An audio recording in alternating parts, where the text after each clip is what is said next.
Good evening, ladies and gentlemen. Welcome back to the Shadow and Sun Show. Welcome to a Saturday night sci-fi shadow chat. We haven't had one of these in a while, and with the week that we may or may not have had, I thought it was in order, especially since just all kinds of just. It seemed like. Hold on a second, guys. The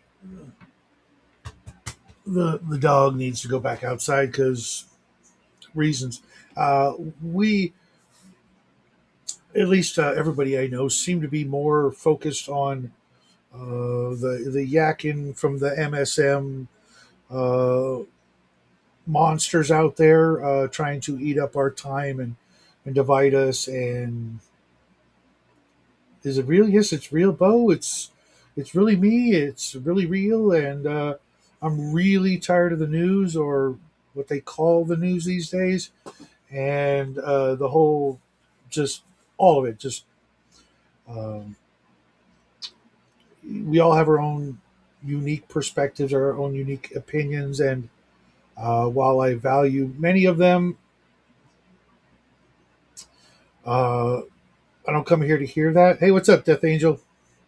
Hey, Death Angel, I still have not been able to find that video with Peter Jurassic. I don't know where it is. I look on the channels and it's just not showing up. Maybe you can send me a direct message link with it so I can actually watch it because I really miss the fact that I missed that video, especially since I was. Hey, thanks, Bo.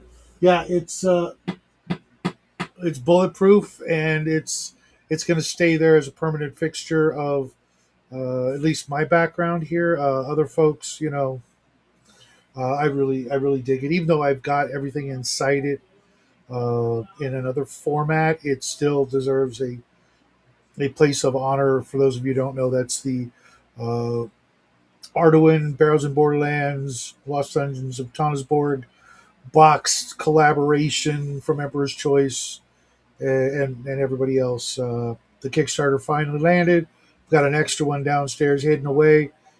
I may have a third one coming in, and I got a bunch of extra Arduin box sets I'll be giving away probably the Saturday after Valentine's Day if everybody can line up. Yeah, if you're thinking about it, you best do it ASAP because there are not many left. There really shouldn't be any left. And if I was them, I would lie and say there are none left, and wait like 5 years and drop them on eBay. At like $1,000 a piece. They say they have six left in stock. Um, I definitely think it's worth it. I paid 100 each for just the Arduin boxes, and definitely worth it. And I hope that whoever they go out to will enjoy them for years to come.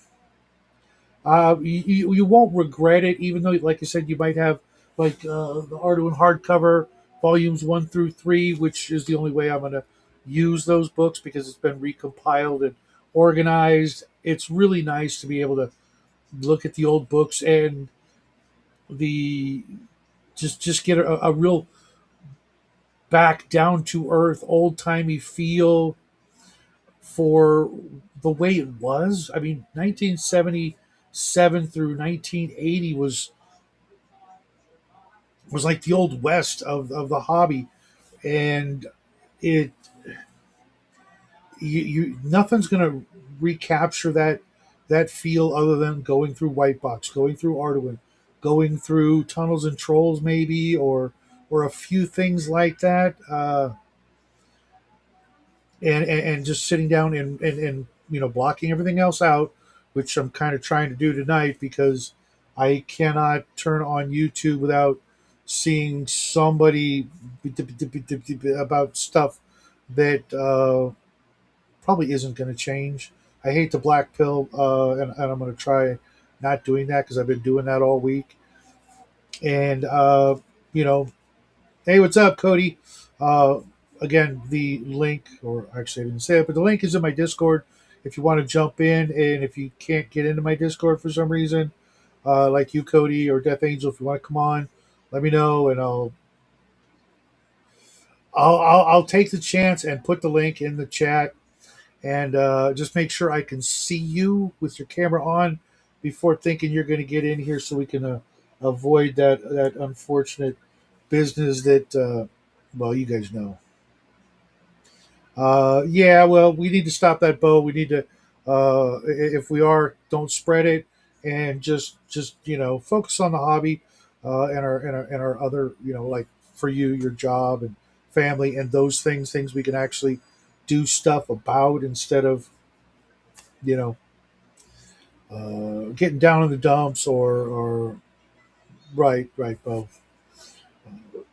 So I wanted to share a couple of things. I got a lot of crap already. The year's, like a month and a week in, and I've already got a stack of books to read and games to check out. Did I bring them all up here? I think I actually filed almost everything away, but I did just get this in, which is the Savage Swords uh, redo number 3. Yeah, I just started. Uh, Death Angel. Uh, what's up, Bill? And this is the. It's supposed to be the players edition, but the monsters are in it, and that kind of bummed me out. Miguel, that shouldn't be in here. The players don't need to be looking that stuff up, because now every DM who grabs this, or whatever, has got to change all the numbers on the monsters and their abilities, etc. Otherwise, we'll run into that same old. Well, you know, hobgoblins are supposed to have an armor class of 3, or what? Some stupid lawyerese nonsense um, that don't need to be here. I am glad to see that there was a nice bit of the price list up in the appendix. The instead of using the target number for acquisition and just using currency.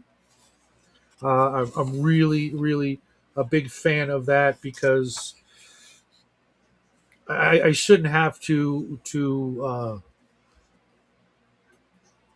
roll to see if I can find a club in a room full of sticks, kind of thing. And there's some other things in here, the reference tables that are really helpful being here instead of having to look elsewhere. And so, and the new map with the hexes, which I had to, if you notice, I had to go into the module and change the timetable, because uh, literally the players traveled 1, 2, 3, let's see, 3 months travel they managed to do in 21 days, I think, which I didn't know because it wasn't hexed out. Now that I know, I have to change all that. But I just assumed, Bo, your players were just freaking charging through the desert like madmen, 3 times normal speed. The character sheets in the back, the new map. I just got this in the mail, and Amazon, of course, once again sent me kind of a jacked up copy of something, and they're sending me another one free of charge, because it's their fault. And like I told another person earlier this week who had sold me a book that was just nasty. It was like mildewy and gross. That you want me to send it back so you can sell it to somebody else? No, I'll take the loss. I'll toss it in the trash can where it belongs, and I'll leave you appropriate feedback. Haven't heard back from them, because they probably, would do just that. I mean, the book was in really, really rough shape. Not just the mold, but pages falling out. And I'm like, this is not acceptable. This is garbage. If the pages are falling out, it's going in the trash. That's no matter how rare a book it is, unless I could fix it, which I couldn't. Ukla, Ariel, we ride. Nice.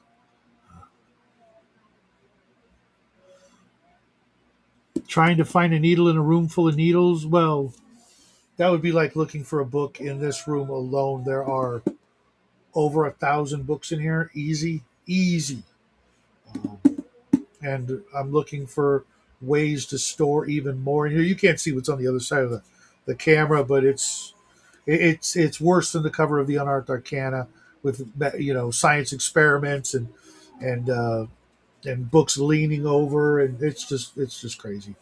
But for the most part, I like a lot of the things I already saw in this book. But wait till I finish reading it. It was like just under $40, which is a discount for the players. But like I know Bo's going to hate that it's all wobbly. But that's just the way these things go, I guess, these days. But I got that. I got the Blade Runner RPG last week. I got I got one of these. I don't know if you guys ever seen this stuff. Complete Spellcaster, kind of iffy, not great condition. Yeah. On the one book that I'm not gonna give you guys the title for because I'm giving that guy a chance to pony up a refund and trust me, I'll happily send him pictures and if there was smell-o-vision, I'd let him get a good whiff of that. But it's already in the garage in a plastic bag. I didn't get this last week. I got this, which is I love this guy's work. It's called Gozer. It's from Jay West, I think, or something like that. He wrote the Black Pudding Heavy Helping, but it is just it's like looking into the mind of a crazy person on paper. Just random tables. I mean, like here, this is any page throughout the book. It's just like what how do you go back and find that? Oh, I need this table right here, and I need to remember where that was. And there's no table of con. Oh, there is a table of contents. That's actually kind of funny. But I love this guy's work. Even though his name, oh yeah, JV West 2022. I'm going to try and read it, but I'm going to take a couple of antipsychotics before I do, just to make sure I'm not, scarred for life. But I love this guy's work, and I think it was PV recommended it, so I grabbed it. And the art's, hysterical, very, very, humorous, but also a little bit weird. Right. This that's I was thinking the same thing. It was very. I was also thinking like Fat Freddy's Cat, the Fabulous Furry Freak Brothers, Old Mad Magazine, the color ones, not the black and white ones that most of you are probably familiar with. But it definitely is like I could see him being a big fan of all those things. Crack Magazine, etc. It's got that look to it. I also picked up. What else did I get this week? I got Duran Duran's first CD. Completely not game related, but I've also decided that I'm going to be picking up a lot of music and physical media so that I don't have to turn on this screen. I can listen to some music or listen to a movie instead of the constant stream of people trying to one up each other, getting the scoop on a story that's like a sentence long, but they're going to turn it into a 20-minute segment about stuff that'll just not really matter or be true or it's just a rumor. Time will tell kind of thing. Yeah, Cody. Let me just put it right here. I trust you. I know you're you. Go back to the. There we go. Bill, you want to jump in too? Feel free. I know Bo is kind of working, I think. Otherwise, he would join us. Death Angel, when you come back as well, just make sure I can see your face, have your camera on while you're in the green room because, well, reasons. That is the word for it, Bo. I listen to a lot of people who I do. in ways respect them and appreciate what they do. But when I watch a certain person first thing in the morning, and then I watch everybody else doing the same video, or he'll do a video from a story from the day before that was just everywhere on my feed, and I'm just like, I've already seen 15 versions of this story. Um, it's not going to change my opinion.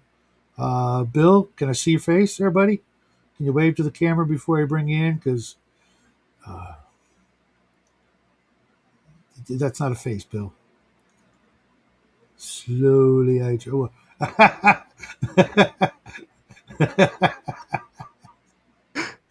Oh my god! I wish everybody else could have seen that. That was hysterical. What's going on, Shadow? Can you hear me all right? I hope I'm Yeah, not. you're fine. 5 by 5. Okay. All right. Um, Cool. Cool. I'm uh, just that was just the way you did the panning. It was just you know. So It, I got a new piece of kit in the creation cave here. It's a like a little PTZ camera that I've been playing cool. around because I paint so often and like I'm always outside the shot when I'm painting. But this thing will actually it'll follow around a mini if I give it some cues, and it'll like that way it'll never lose track no matter where I am. But that's the only I can't use any other camera on the PC right now. It's super crazy. No So words. That's cool. Welcome to the but show, Cody. good Hey, to see you. what's up? Good to see you. Anywho, I thought I saw you on here, and I was like, I could go downstairs and do some painting and yak it up with Shadow and friends. Mm-hmm. Always welcome, buddy. Always welcome. He and I are working on a top secret project in the background. So just stay tuned for both of us. Yes, sir. Yes, sir. So how about you, Cody? Absolutely. You have to hear with the stuff on the tube of views. Do I now? The news. Are you sick of it yet? Oh, the news. Oh shit. Yeah, I've been tuning out, dude. Like for the past week, I've just been like, you know what? I gotta take a break from this like Right. depressing shit and just. Mm-hmm. I mean, Yeah. I've been hearing what's going on through my wife because she really pays attention to what's going on. She keeps me in tune with everything. But to be honest, man, I just get depressed listening to the news constantly and like, You mentioned your wife. My wife yeah, doesn't even know who the E guy is. uh huh, No clue. Not one. Not even. No freaking clue.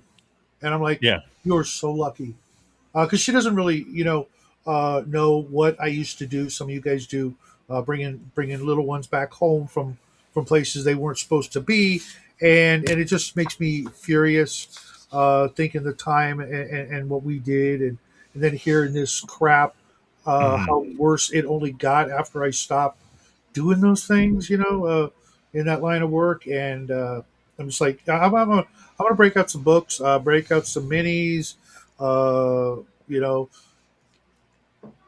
to talk It's about it's the good hobby.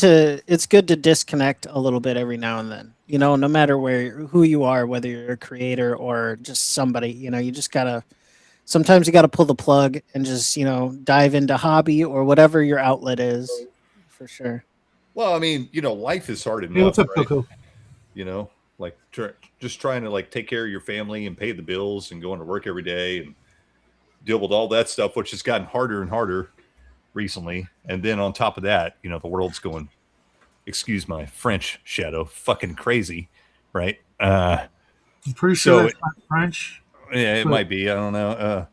I totally fucking agree. It's. Did you guys So it's do you guys watch RPG Elite?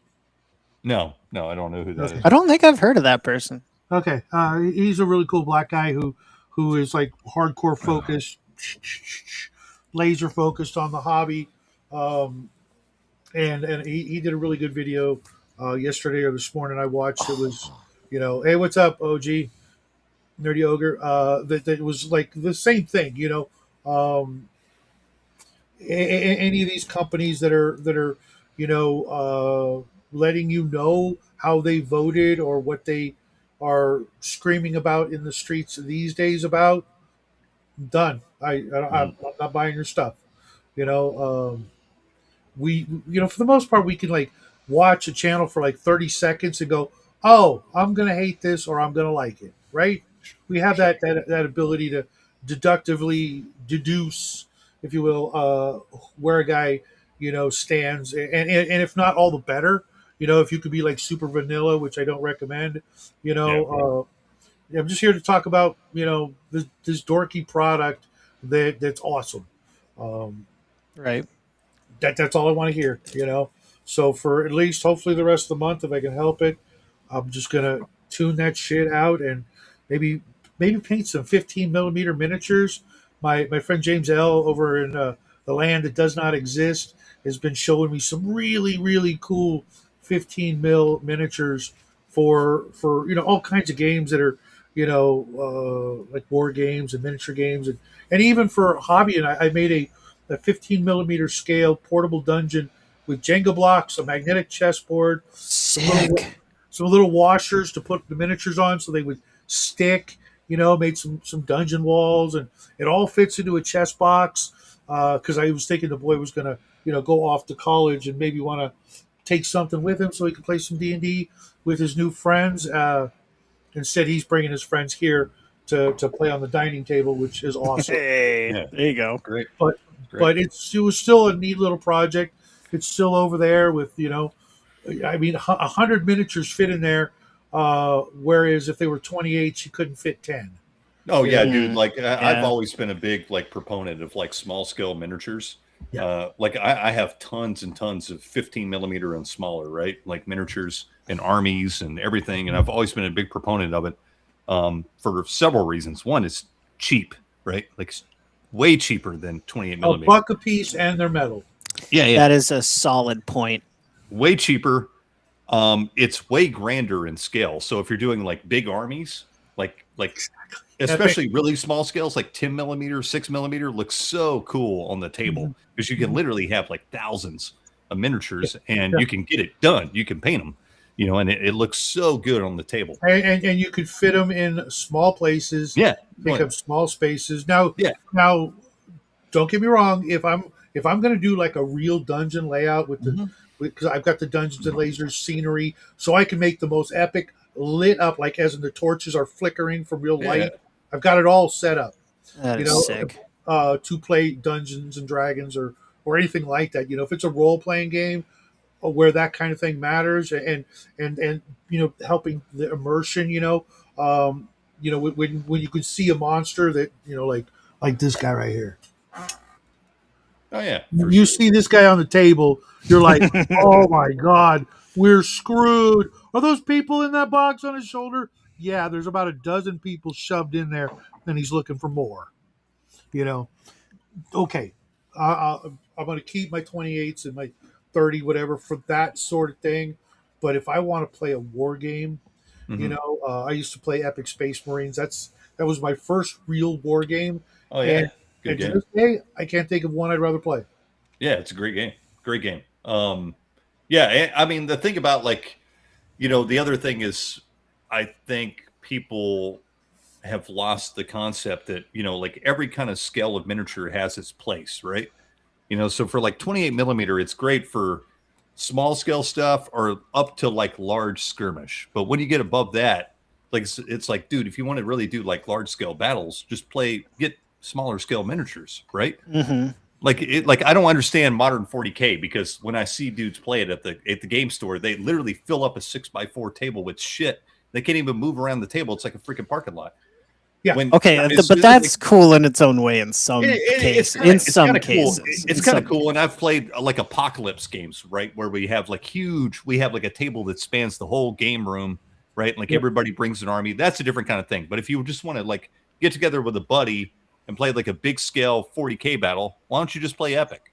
Yeah, Or if you want to play the Battle of Waterloo, yeah, Hmm. you could do it in 28 millimeter, but there's very few people that have the space or the time or the Well, just storage just just think or the about it. money to do that in like 28 James millimeter, and I, right? we were talking about it. Splintered Light and Rebel Minis and a few other companies Mm. out there that I'm big fans of. Their 15s have a lot of character. If you Oh, look they're at really them, good. Yeah. I was like, wow, that I can see his face, I can see his Yeah. eyes, Yeah. his smile or frown or teeth or what have you. Okay, cool. But now I need like 100 of them. Yeah. I Right. can paint 100 of them in like a week. You try You gotta it, paint them. you Yeah. take some 25 or 28 or 30 mil dudes.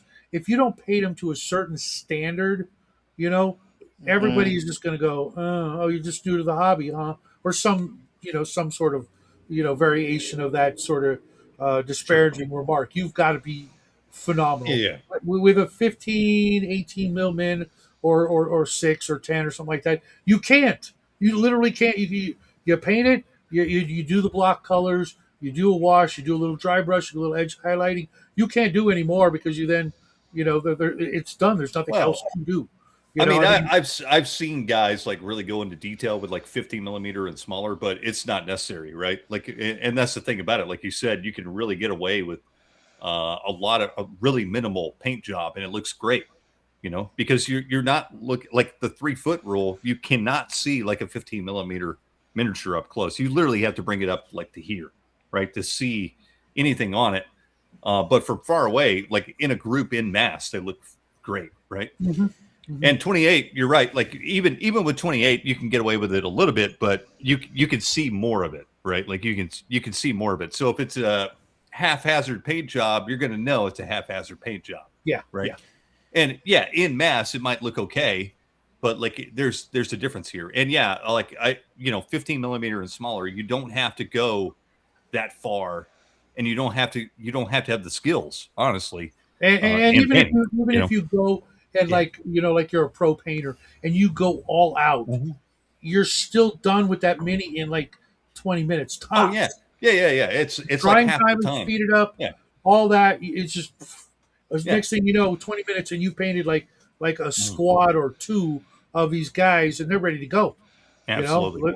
Yeah, and I I I I really also like terrain is huge. Okay, terrain is like the biggest issue. I have got pieces of terrain that they have to be so freaking massive yeah, that it takes up a quarter of my garage right. just to keep the boxes of terrain, the big chunky things like this, where you can go to the train store or similar, and get little buildings, and Yeah, yeah, you can yeah. fill an entire battlefield in a shoebox when it comes to the terrain.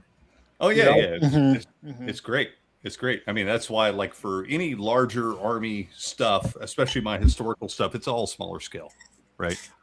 It's all 15 millimeter or smaller. You know.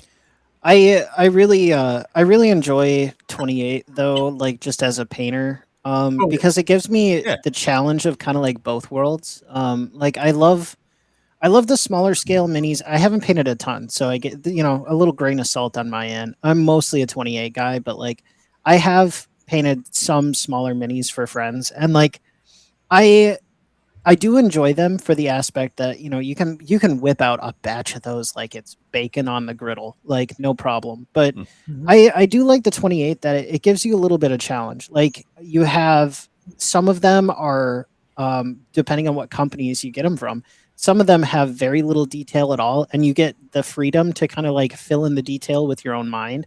And then other ones though are super detailed, and you're sitting there and you're having to kind of nitpick them like it's like a crossword puzzle. And Mm. I find a little bit of fun out of that, every now and then. But Mhm. I do like that it's not going up too far into like 32 or higher, because I see a lot of painters now they're painting like these big busts, and they're calling it miniature when it actually should just be called a bust. Yeah, I'm You still know, working on this like Vampirella I got from Brian, where World War II is in the chat and should That's be in awesome. here yeah, in where's the. Brian at? He printed this up for me like a year or two ago. I'm still working on it. Oh, I'm kind of actually enjoying that as well, which is the exact opposite, but it serves a completely different purpose. yeah, it's Yeah, completely. yeah. That's like a diorama piece, right? And I do have like a whole. I have a whole two armies of miniatures. They're 54 millimeter. Oh wow, American Cowboy Indian. American. No, they're American Independence. American Okay. War of Oh, Independence. okay, And okay. I bought them years and years ago. This guy local here in Nashville makes them, and he makes 54 millimeter miniatures. He makes American Civil War, Napoleonics, and What I meant was back in the day, pre-Boot Hill. yeah, That's what they were using. Uh, I've got a Western game that predates all of TSR, yeah, and that's what they use. They use the plastic marks or whatever company was making army yeah, men. They made cowboys and Indians. They painted them up real good, and yeah, they would even take like the cowboys and Indians or the army men and then paint them silver to play in like medieval games because they didn't right, exist right, yet. yeah, yeah. Uh, you know, but Well, back then they used whatever they could get, right? Mhm. Like they look used at look whatever at they could get. There was it wasn't a was it lot of like who real was it? miniature companies Who at was the that. guy? It was it Peter Cushing, I think. Hmm. One of those old timey actors, or Christopher Lee. One of No, the it was two. Peter Cushing. Peter Cushing. Okay, Yeah, would make miniatures out of paper, yeah. But like folded. he was buying real lead miniatures because in England you could buy lead. At the time they were selling them as toy soldiers, right? Right. Not because war games was not a thing in like the '60s when Peter Cushing was playing war Mhm. games. But there was a small niche of people that were doing that, collecting these toy soldiers that you painted. I have And, a and few in my collection, and yeah, I have I literally have thousands of 1970s lead minis from yeah, Grenadier Heritage, Ralpartha, Hinchcliffe, all that, and yeah, those are those are only going to be around for a little while longer before they rot away. yeah, yeah. No, it's true. Yeah, I mean, luckily we do have. There has been some reprintings of some of those miniatures, which Mhm. is good. That's great. I have a Yeah. really good friend who has a huge selection of molds, let's just say. And I Mhm. also know Tom Dye, who has the rest essentially. And then there's a Yeah. company in Italy that has all of the Grenadier molds and a Well, few like other. the guy at Iron Wind, which is not too far from me in Ohio. Oh, brilliant! Yeah, yeah. I've been to his shop, and he's a fucking awesome dude. By the way, you can just show up, and like you can buy miniatures by the pound. It doesn't matter. You can go through the factory. He'll show you, like, he'll give you a little tour of the factory, which is real small, and then you can buy, like, you can just go through and buy miniatures, whatever you want that they produce I by was the just pound. looking at his shop Yeah, last night. Uh, but they got all Tim, they got all the old Raul Partha molds, right, right. right? Like, Well, not so all of them, yeah, but but they have a lot of them though. They have a lot of them. Yeah, they uh, don't have all of them, and but they tin have a just lot. went up like $9 a pound, Mhm. which is like a 25 to 33% increase Yeah, across the board, planet yeah, wide, for the cost of metal minis, which really sucks because my birthday's coming up and I always buy some Bronze Age miniatures for the John Carters right. and a little bit of Splintered Light. And I've been looking at Rebel minis, but there's another company I always buy from. Bronze Age. I can't remember the company, but I'm putting in an order real Rebel soon. Rebel minis. Those guys are awesome too. They're local as well here in Nashville. Oh, really? I No, thought they were UK. no, no. They're local here in Okay, Nashville. I know because both of I'm those trying to guys. find. I'm They're trying to really really find good some. guys. I'm trying to find some 15 mil, like APCs and either sci-fi tanks Yeah, or modern stuff, so I can do like a Dawn of the Dead. yeah, Like a World War Z. Like you got like 8 guys and some machine guns and like 400 undead. Oh, yeah, yeah. you'd love these piles of bodies I'm working on there. I was wondering what that Yeah, was. yeah, they're piles of bodies, and I'm giving them the blood for the blood god treatment from Citadel right now. Nice. Yeah, but I've been working on these guys, couple piles of bodies. I wanted to go like really 80s horror flick on them and kind of have like somewhat skeleton going on, but then like a lot of the weird, kind of gory bits in there. But yeah, I picked these up from Next Level. I just Nice. had a little side project for a friend.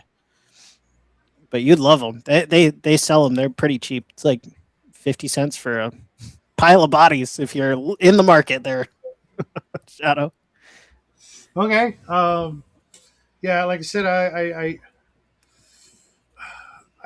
don't think I'm personally going to be running any actual 3D dungeons anytime soon, and I've got like 5-10,000 minis for dungeon crawls and things like that that are If it weren't for my son pulling them out last month for his game, they would just continue to sit.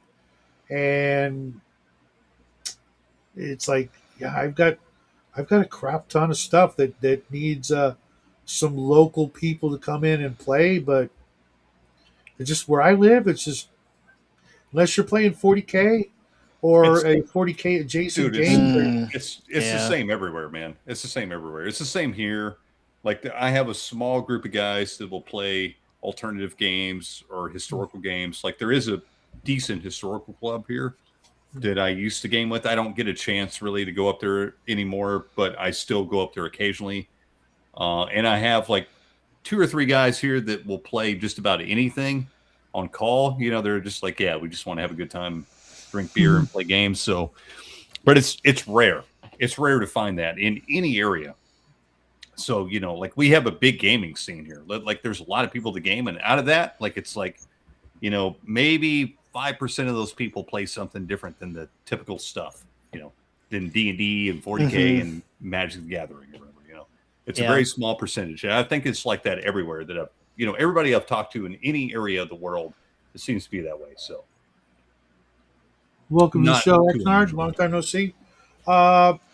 Yeah, well, I'm trying to build a bit of a legacy for the family, Jackie and his kids and grandkids and things like that down the road. I've gone out of my way to get miniature cases and storage containers that Yeah. aren't like you. Some of you guys probably have those old Chess X cases, the blue and brown ones, the really long, thin ones. I used to. Yeah.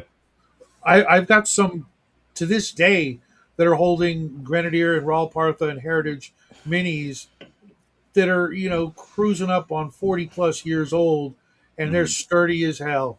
Oh I yeah, could dude. drop them, and while the miniatures inside might break because they're lead, Yeah. if they were tin or pewter or something like that, no problem. Oh No yeah. problem. I got miniatures behind me here. They're older than me, right? They're still holding up. I got my first one. I caught the itch that you guys have. I don't know the vintage collecting stuff. I mean, I suppose not all of it is vintage for you guys, but like this was my first like big take home from Nice. I got this up at Claricon, Nice. ran by the dungeon minister, but it's the Yeah. Essex Miniatures in Wow. England. Mhm. It's this dragon. I Very don't know cool. if it's pewter or lead, but it's got 1985 on the bottom. Do you have a piece of paper handy? No, Okay. Okay. You see the brown part of your box? this part. Yeah. Yeah. Yeah. Take the miniature and try to write with it. It's probably a mix. Oh, Yeah. you see that? Whoa, that is super soft. It's lead. It's lead. Yeah. It's probably a Okay. mix, though. It's probably a mix. By 1985, they were using like a mix of materials. Mhm. But yeah, Yes. it has lead in it. Yeah. Dang. Wash your hands. Well, I got gloves on for now. I haven't Yeah, handled it yeah. just barehanded, but That's still, if you were to put it on eBay, and you were to get a buyer, you could probably ask a couple $100 for that easy. it's staying with me. That is that itch that now I know how you guys feel. As soon as I saw that dragon, I was like, man, I really gotta get it. If nobody picks this up, I gotta get this thing. But I caught that itch, and now I know why. Now I know why a lot of collectors and folks get really excited about those old metal minis. That thing is super cool. I get excited about any kind of like old thing, right? Like enough. Death Angel. What's up, man? Hey, Yeah, same here. I can see some old stuff in his Death Angel's background there. It looks like some Arduin back there. Nice. Oh, back here? Yeah. Yeah, I did a little bit of an unboxing. Nice. And any fan of Arduin's a friend of mine. Here's my other camera. I may have a makeshift table down here that I was going to do kind of a preview of the maps. I recorded about 20 minutes going through each of the maps. And Nice. Problem is I had my green screen filter turned on, so all the forested areas are either sparkly or they're translucent. So You mean the Arduin maps? yeah. Well, I'm not sure if you're familiar, but or but my son he drew all the flags that border those Oh, maps. I know, I know. Okay, okay. Wasn't Yeah. sure. I mean, we just met You, recently, and any chance I get to, you know, brag about my boy, I'm gonna. So yeah, I think we were on bear with with an old man. Bloodworth or something like that, and you and I were talking. It may have either been during the stream or like right after he ended his stream. Lead purity test paid. But uh, but yeah, hmm yeah, I did my unboxing. I got that posted up, and uh, I'm gonna go through and do a couple more videos. I actually took my the stream I did before I actually launched my Bad News Bards show. It's such a Um, great name, isn't it, guys? the That Bad is a News good Bards. one. That is Yeah. a good one. Well, I was like, hey, what about the Bad News Bards? Because I was trying to think of something, It's bards classic, or dude. storytale tellers or whatever. And I looked around and I only found like one Facebook group that had that name that had uh, kind of almost abandoned it. Like there hadn't been anything posted on it in years. And I'm like, well, that's not a. They probably passed away or fell apart. They could have fallen apart or something. I don't think they had a YouTube channel. So, but anyway, that was the only thing I could find, and I'm like, well, hell, I'm a Gen Xer. I remember watching the Bad News Bears in theaters. You know, Butterworth. yeah. So yeah, so I got my co-host and I, Cam. Tomorrow night we have uh, DM Blackwell on talking about Horde Wars, so that'll be interesting. Uh, D12 system. Uh, I know, I know. They were talking about alternative rolling systems on. D12. Never heard of that Yeah, one. What? yeah. I don't What's know. the Yeah. lowdown on that? Well, that's We actually played a playtest of that guy's system about a year and a half ago. He Todd. was Yeah.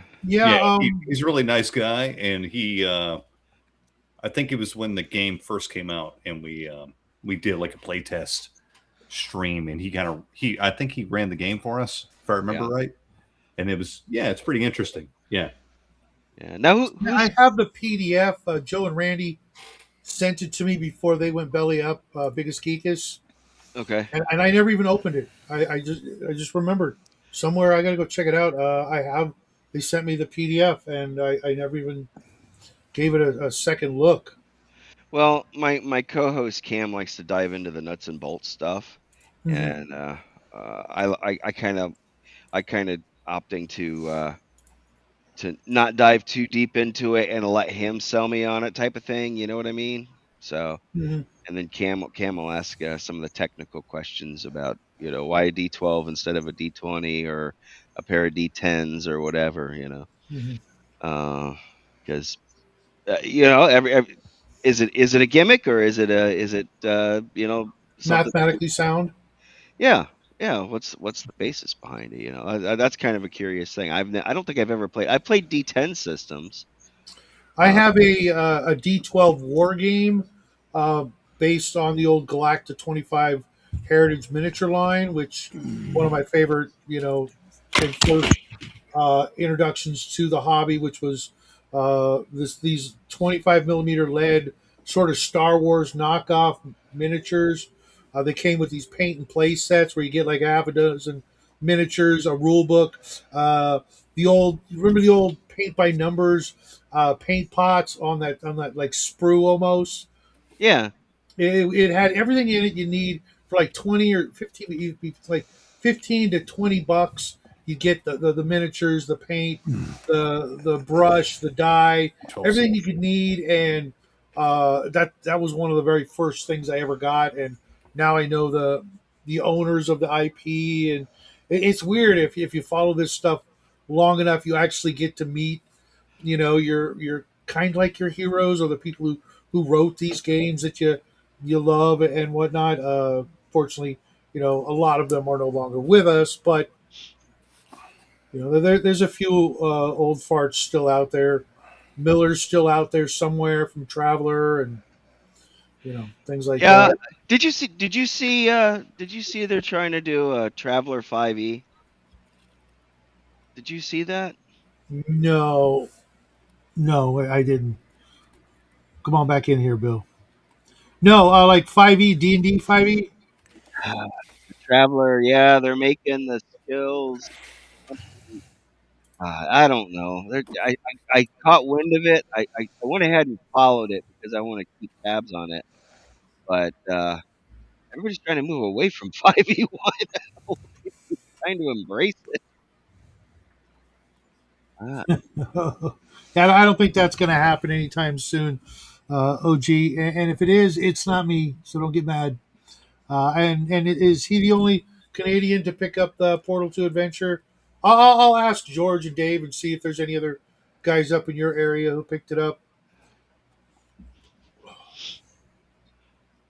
Let me see. Where did I find that? This system, I got this off the bookshelf because this is a 2D12 system. Shadow. Hey, the glare. What is it? I can't read Shadow, it. Sword, and Spell. It's Okay. a pulp fantasy role playing game made by Rogue Games back in Never heard of it. Yeah, the dude made another role playing game that was like a colonial horror game. It's a 2D12 system. Roll under. Pretty interesting. Not bad for like the early days of like independent indie role playing games. It was fairly well made. Pretty interesting. So, We guys welcome Hunter. Is it kind of like, hey, Hunter? Up, Hold on, Ultra. let me adjust my camera so it's not like big old head. Yeah, Well, it's going to happen no matter what you do. Just yeah, because I have to do it on my phone currently because my hotspot decided to be crap this month already. So Yeah, I've been watching your videos, Hunter. The D4 thing. I've actually got some of those old D4s. I actually prefer them with the number on the bottom because that way, old short I had, yeah, where your D4 where the number that you roll is actually on the bottom of the D4 instead of at the top. I don't know why, but I just preferred those back in the day. It was easier, I guess, as a DM to kind of see that number and everybody else. Especially, I think you know what it was. It was trying to teach my ex girlfriend at the time how to read a D4. It made it easier. Whatever the number is on the bottom, that's what you roll. Unless it's one of the D4s where the number's at the top. I've had both. I have all my D4s are at the top, with the exception of that one D4 was the only one I have where it was at the bottom. Yeah, It's the only one I have like it. Like that one is at the top. I don't know if it'll focus on it. Oh, yeah, there you go. You got the one at the top there. Yeah. Yep. That's a little better. There's a 1 on all 3 sides at the peak. So they've got which to me, that's I don't know. That's more. I got all my dice in this bag right here. I don't want to go digging it through that one for that one D4. So. No, I was actually. It's funny you showed that. I was actually looking for one of those. I used to have a Royal Crown bag. I don't drink anymore, and I had one forever. That was my dice bag, even before I was I was like 14, and that's what I was using for a dice bag. Oh, the Crown Royal bags. Yeah. I need to just buy the Crown. I just need to buy Crown Royal just so I can have the bag. Yeah. You can order the bags from Crown Royal. I saw them on eBay. I actually for a couple bucks here and there. No, you can actually order them. They got a whole ton of different. There was styles actually a game store at one point in my city that actually had one of those little hanging racks that had just a bunch of these hanging, the Crown Royal bags just hanging from it. All my dice will fit in this Pirates of the Caribbean era 1990s.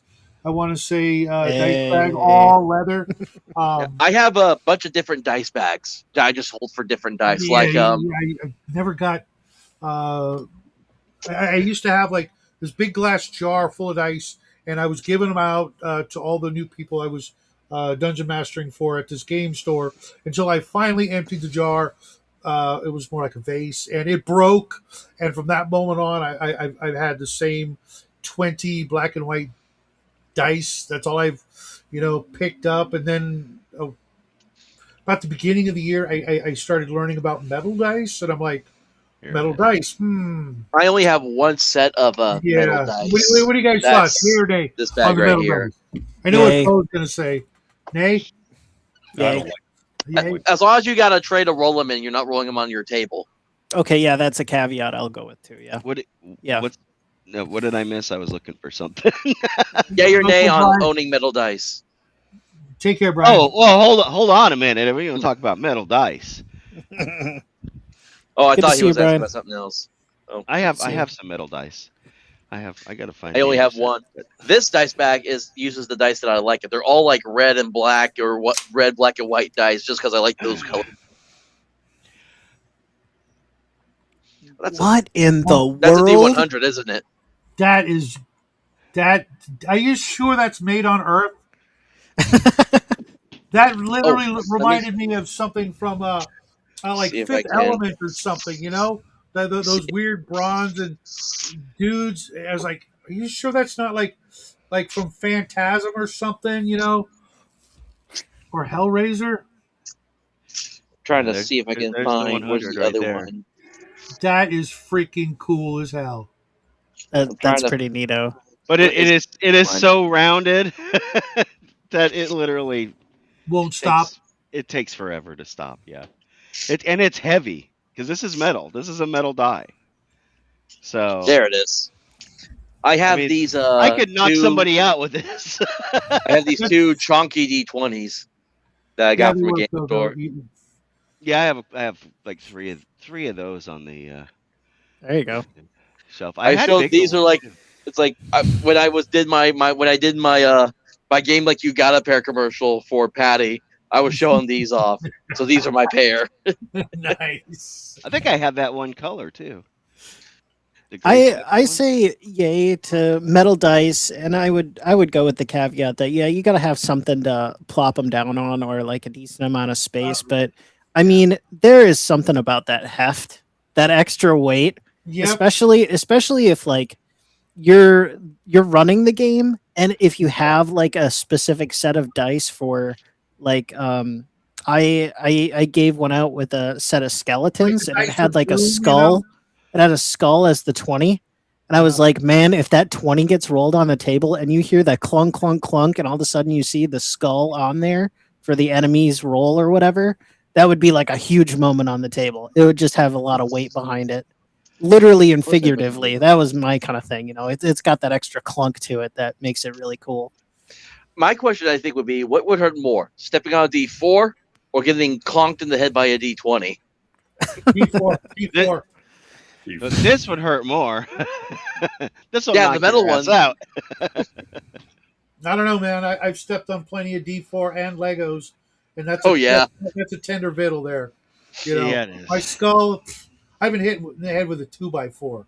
So No, I just I'm happy I'm not the only one, Shadow. Thank you. for 2 years now. I've been running it's a once a month City of Mist campaign, and I've had the same 3 guys for the last 2 years. And we always take a holiday hiatus because we don't try to schedule during the holidays. And I forgot earlier that I had scheduled for the game of the new game we're starting tonight. I was about to join in on the Barrows of Borderland Saturday game when one of my players messaged, "You guys hopping in?" And I'm like, "Ah, crap! I forgot I'm running a game tonight." Yeah. Those are my blessed dice, supposedly. There you go. They're supposed to be blessed for taking players out. I mean taking their characters out. you got to make that distinction. Yeah. Sorry, I misspoke there. Maybe, kind of, sort of, not really. Maybe, who knows? Depends on the player. I sent you that link for the 5e Traveler. It's on Backer Kit. It launches in a month. Yeah, anything that's got 5e on it, I'm just. Why would you ruin Traveler by making it part of the 5e system? That's what I'm trying to figure out.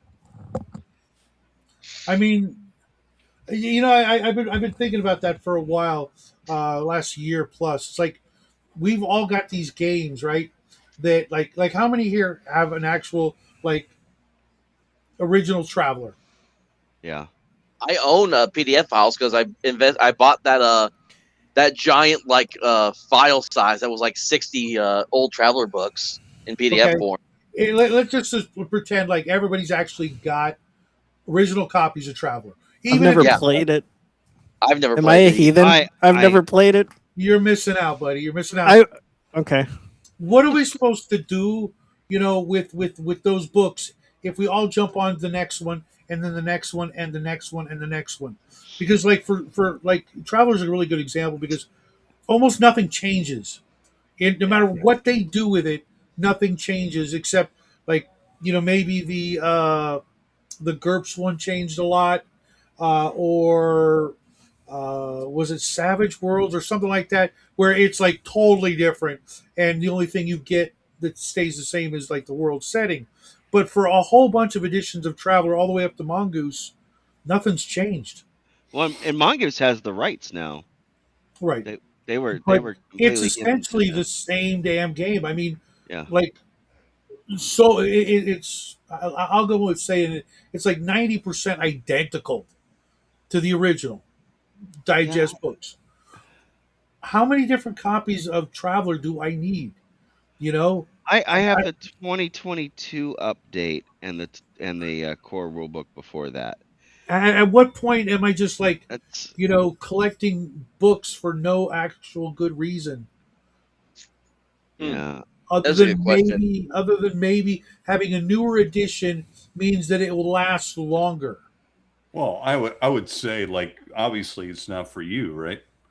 It's not for me. It's not probably for anybody here, but it might be for somebody else, is what they're thinking The is. the only reason I still buy 5e That stuff right there. is to convert it to Castles and Crusades.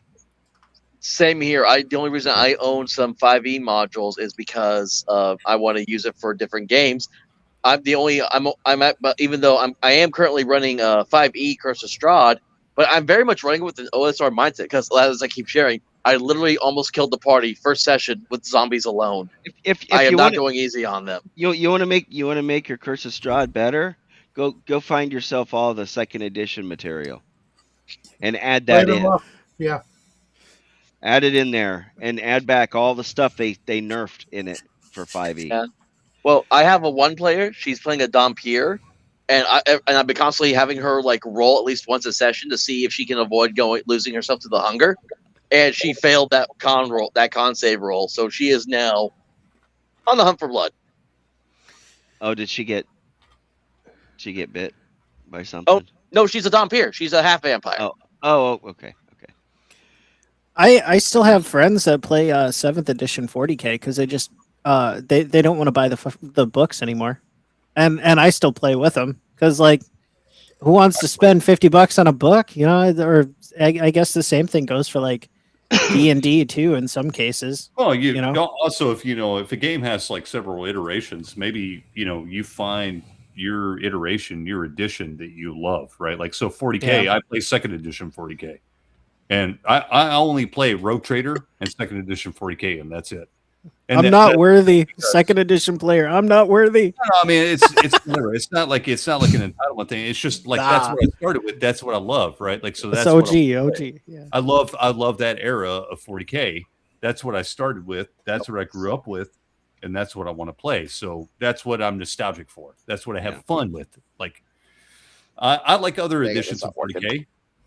I played 40k all the way up until 7th, 8th edition, I think, and then I kind of was like, all right, yeah, I'm done. But You know what I stopped at 2E. yeah, I stopped at 2E and never bought anything after that, other than like minis here and there. yeah. When they first came out with the codexes, it's like I always say, like the second edition of almost any game is like the best. I agree with that. Yeah, I agree with that. I think It's like they come up with the idea and then they refine it for the very refine it. first time. Yeah. And then everything after that is a cash grab, as far as I'm concerned. I agree with you there. I think generally over like most games, like the second edition of a game is the best, in my opinion. Like, I like second edition AD&D the best. I like second edition 40k the best. Like, yeah, I agree with you. Like, pretty much second editions are generally my favorite, and that's why, because it was kind of like the refinement of the rules based on what that initial idea was. But regardless, my point being is like if a game's been around for 30, 40, 50 years, it's going to have several iterations, and you find the version you like, and there's nothing wrong with playing an old version of a game. You know, Mhm. there's nothing Right. wrong. Otherwise, Yeah. one would be led to the impression that you might as well just throw them out, Yeah. Right. or Right. sell them to some old grognard, who's going to die, and his family is then going to throw them in the garbage. Yeah. You Well, I know, mean, there's a lot of 40K players, man. They keep moving on. Like the competitive scene and it's grown really quickly over the last couple of years, at least that I've heard and well, seen. I But don't. I'd be really curious. I know we can't really find out, but like, how many actual players or customers are mhm. currently compared to like any other like era? Are there really more Yeah, customers? Because back yeah, in the let's say like the late '80s, early '90s, GW was so much bigger. I would say Shadow, and I could probably bring numbers to your attention that it is probably bigger now than it ever has Really? been. Yeah, I think so. COVID really had a massive jump, Okay. and you can see the correlation in their stock price Yeah, too. You, It's you, you, massive, the massive. there's real numbers there, and the the numbers are price, bigger overall. the Like they're price. I was talking to James L. If I go into my local GW, which is like 3 blocks away, okay, I can walk there in 15 minutes. yeah, If I want a Necron like miniature of their leader, like just some magic using looking, Necron with a staff, not metal. It's on a single sprue in a tiny little blister pack. It's Mhm. 40 freaking bucks. yeah. But how much was it in the '90s or the '80s? Mhm. Yeah, I would get a metal one for $10. Yeah, but $10 in what year? Not even 10. It would be like, well, they didn't have them back when I'm Hold thinking on, of hold on. metal. I'll go get a white dwarf. We'll reference this. And we'll see what the prices were because I remember buying shit in the '90s when I started, and it was fucking expensive back then, man. Like for the even for the time, I was like, wow. Now What's up, to be Donald? fair, I will say this: it wasn't as expensive as it is now, but it was still really expensive to get in. Like for me, like $10 was like no big deal. To go buy a metal commander, or for the same 10 or 12 bucks, I get like 10 plastic, rank and file of whatever. And now, unless they're orcs, because it is dependent on what they are in the box, not, yeah. you know what I mean? If you need like 100 orcs, orcs are cheap. But if you need like 5 Terminators, they're real expensive just cause. Mhm. It's not based on what it costs to sculpt it or what it costs to produce it. It's based on how badly you need it. Right, right. I And suppose. I mean, there's something to be said a little bit about like inflationary numbers, but I think more or less it's just the I it's got to be a bit of a juggling act between them trying to charge price and then how much somebody's willing to pay, and on top of that, like a lot of the folks who are playing these games are like, this is definitely sometimes discretionary income they shouldn't be spending either. I know I was part of that group. I was part of that group. That issue. I've said for years that Warhammer 40K is a rich man's hobby. Hmm. Whether or not you can afford to play it, but it is. I mean, it's designed to be. It's designed to separate wealthy individuals from their money for minis Yeah. and whatnot, and Well, the Okay, here joke we go. is Here we go. White dwarf, I have it. 143. I have that issue. 1991. Just randomly pulled it off the shelf. So Well, let's see. At the end of the- every white dwarf back then, they would have the newest releases, right? yeah. And then Well, you could order them from their mail orders. So we're going to look at the prices. So let's look at let's say we want to buy a whirlwind tank, right? So this is the British version actually, so it's going to have pounds here. So it's 399 pounds. So let's say 4 pounds for in the 90s, I think yeah. the exchange rate was about wasn't it $2.60 or something? Okay, well this is actually a better. Approximately $1.78 per 1 GBP. So it'd be like Now, what was it $7.12. then? What was Okay, it then? so though? let's look at something more realistic here. So Warhammer 40,000 land speeders, £7. So £7 in 1991. So let's go to the inflation calculator here and see what we got. I'm waiting for somebody in the chat to start chanting Maury Povich over here. I love I was this. gonna s- I'm well, I was like ready gonna- to pop some popcorn. This is great. Well, I was gonna say the Am joke I is missing something in the chat? Okay, I just the whole line of theory here. I love it. This is great. no, I'm legitimately curious here. So Same. so. I was gonna say the joke is that the reason it's called Warhammer 40K is that's how much in debt you'll be after you buy everything you need 40K for a it. year, a year, Yeah. or every release, every okay, edition. so that would be $9.50 in United States dollars, today's dollars. Inflation, for calculating for inflation, 1991, that would actually be significantly cheaper. It'd be half the price, Shadow, of what it is today. It would be $22.50 in the United States for a whirlwind. Highway tabletop robbery over here. Good God. Yeah. So today, right? What does a whirlwind go for today, Shadow? $40 at Probably least. 60. At least 60, really? Yeah, probably. So almost 3 times the amount. So I was completely wrong. Yeah, the tank model kits are insane. Yeah. But It's, then again, hold on. I do live in California, so that may not be a fair guesstimation Well, either. let's look it up. Space Marine. It's $74 on the I'm sorry, not Warhammer store. It wasn't a whirlwind. It was a land speeder or land speeder or whatever it is. Let's see. Space Marine land speeder is still $74 is insane. Yeah, it's crazy. Here we go. I could make that tank out of filet mignon and it'd be cheaper. Holy shit. Yeah, it's like $74 for a fucking land speeder now. So that's literally over 3 times the amount. Is that the current iteration of it? Yeah, that's the current iteration of it. Okay. Yeah, it's like $74 or whatever. Because it wouldn't be fair to pull that model because it's going to sell for probably. Well, the other thing is back then a land speeder was made out of pewter too, right? Like take that into consideration. It was made out of metal, right? And I have an original Space Marine land speeder over there. It's like pure fucking metal, right? Compared to like the plastic parts it is now. So, which means that not only the plastic, the actual material is dirt freaking cheap.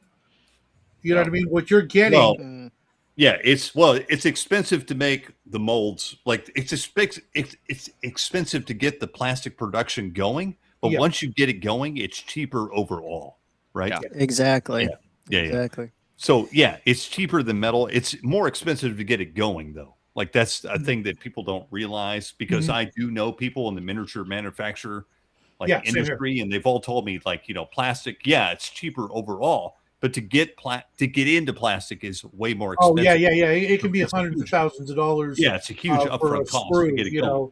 But if you're selling, hundreds of thousands of sprues, like Games Workshop, then you're, or even Dungeons and Lasers Archon Studio, they're pumping that shit out like crazy, and I know that like when I buy a Kickstarter for DNL for Dungeons and Lasers, I'm paying less than $1 a sprue like this big.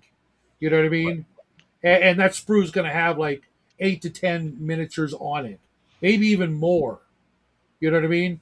Like complete things, whether it's a piece of scattered terrain or a monster, depends on, the sprue, let's say, but it's a complete thing. It's just, it's freaking crazy. It's cheaper literally to buy old stuff, like out of print. Yeah. Like you could probably pick up a metal land speeder today cheaper than $75 on eBay. Probably. Yeah, probably. It also depends on what miniature you're buying too, right? Sure. So there's certain old miniatures that are going to go for a lot more. Yeah. So that's kind of hard to compare. But yeah, I agree. I mean, but to be fair, like a lot of the old stuff is going for ridiculous amounts right now. So, yeah, like for example, I've got sprues of the original 40K Beaky Marines, like a bunch of them. Never been just as is. Love me some Beaky Boys. Those go for I could drop those for a serious, ridiculous chunk of change. Yeah, those go because for they're like quite a now bit of an money. antique.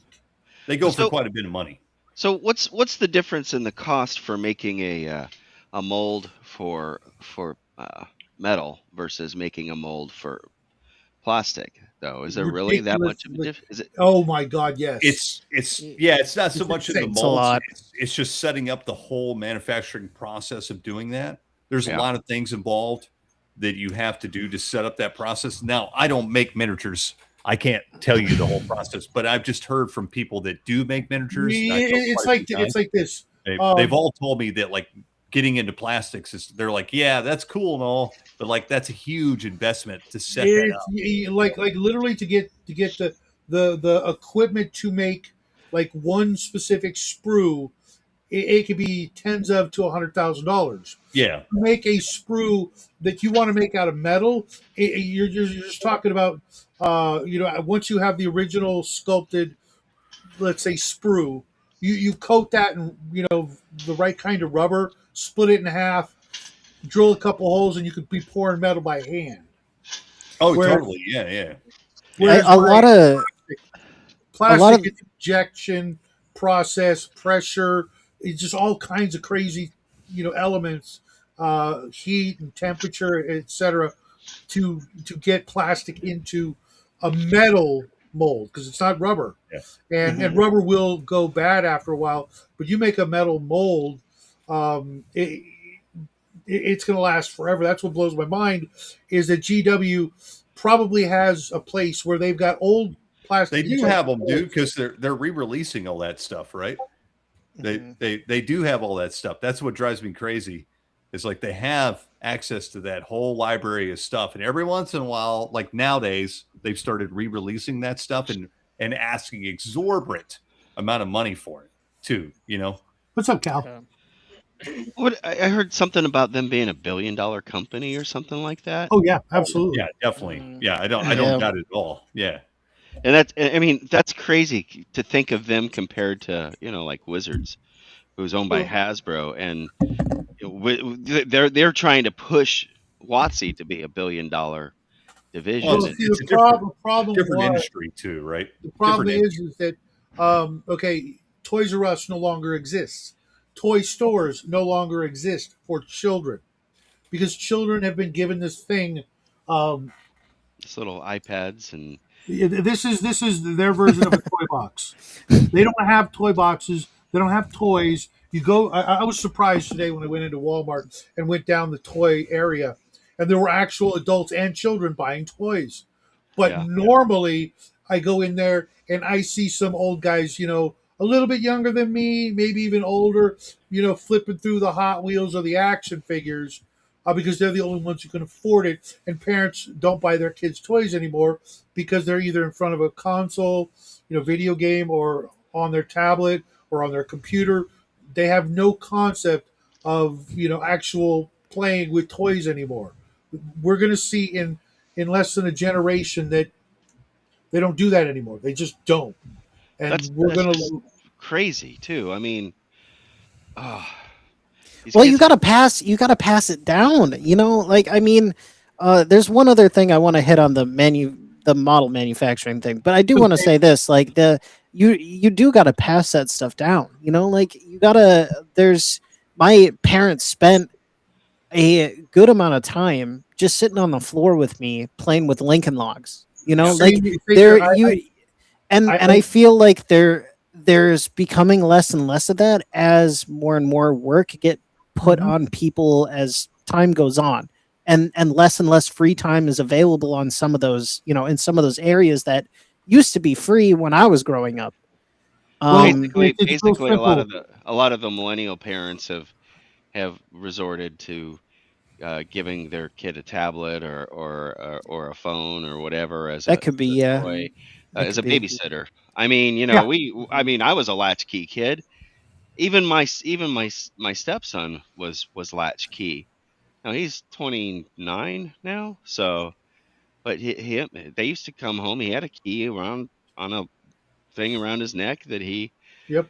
broke off in the key on more than in the door, and I had to replace the locks more than once. But I with my son, I had saved like all my action figures and toys and stuff for the day that I knew I was going to have a kid. When I was 14, I knew Jackie's name already. That's how much I planned on having a kid, so that when he was, just a little bitty kid, a year and a half, he already was playing with Legos, the ones that he couldn't choke on, and things like that. And I the kept making Duplo block, sure yeah. that he was playing with things with his hands, doing things. He wasn't. I think he didn't have his first like phone or tablet or anything like that until he was almost double digit, like 10 years old or so, maybe a little younger than that. But we made sure that he was playing with things with his hands, learning how to do things. Because if you talk to most kids these days, they don't know how to make a freaking sandwich. You It's know, yeah. They got to Google it. They got to watch it on YouTube. Watch a They've video never on how to done make a anything with their sandwich. hand other than this. The only fingers that work are their thumbs. You know I, what I I mean? I laughed so hard when I saw those videos, and now I'm like, oh crap, they're real. They're not making fun of it. They're actually doing it because they don't know. So these people don't know how to do anything. Oh my gosh, these poor Yeah. kids. I did want to say that, like, if I ever won the lottery or had some type of significant financial backing, I've seen a couple of companies produce plastic injection machines. They're not industrial scale. You couldn't do some 40K stuff with this, but you could definitely do some small independent company stuff with a small scale plastic injection machine that is dedicated to run on recycled shredded plastic. Really? Yeah, it's number one, number five plastic. So if you Yeah, look on the bottom of like You're right. a Right. the little triangle there. Yeah. yeah, the little triangle, it's like number one, number five. They're trying to develop it for other kinds as well, but you can essentially mix material this in this machine. You put all the plastic in a blender, blend it up, you toss it in the hopper in this machine. It's designed to take everything from the large chunks to the very fine silty plastic, and you can produce a really good plastic part out of this. And it's my dream someday to be able to make a goblin for less than a penny and ship it to somebody. If they, shipping's going to be more expensive than the models, but like if they Mhm. ordered $5 worth of models, I could send it to them. And like, making minis more accessible again has to be like that. I wish there was a Well, I huge mean, drive for that. the Like, 3D make printing minis on the Yeah, is table. 3D kind of printing. there, isn't it?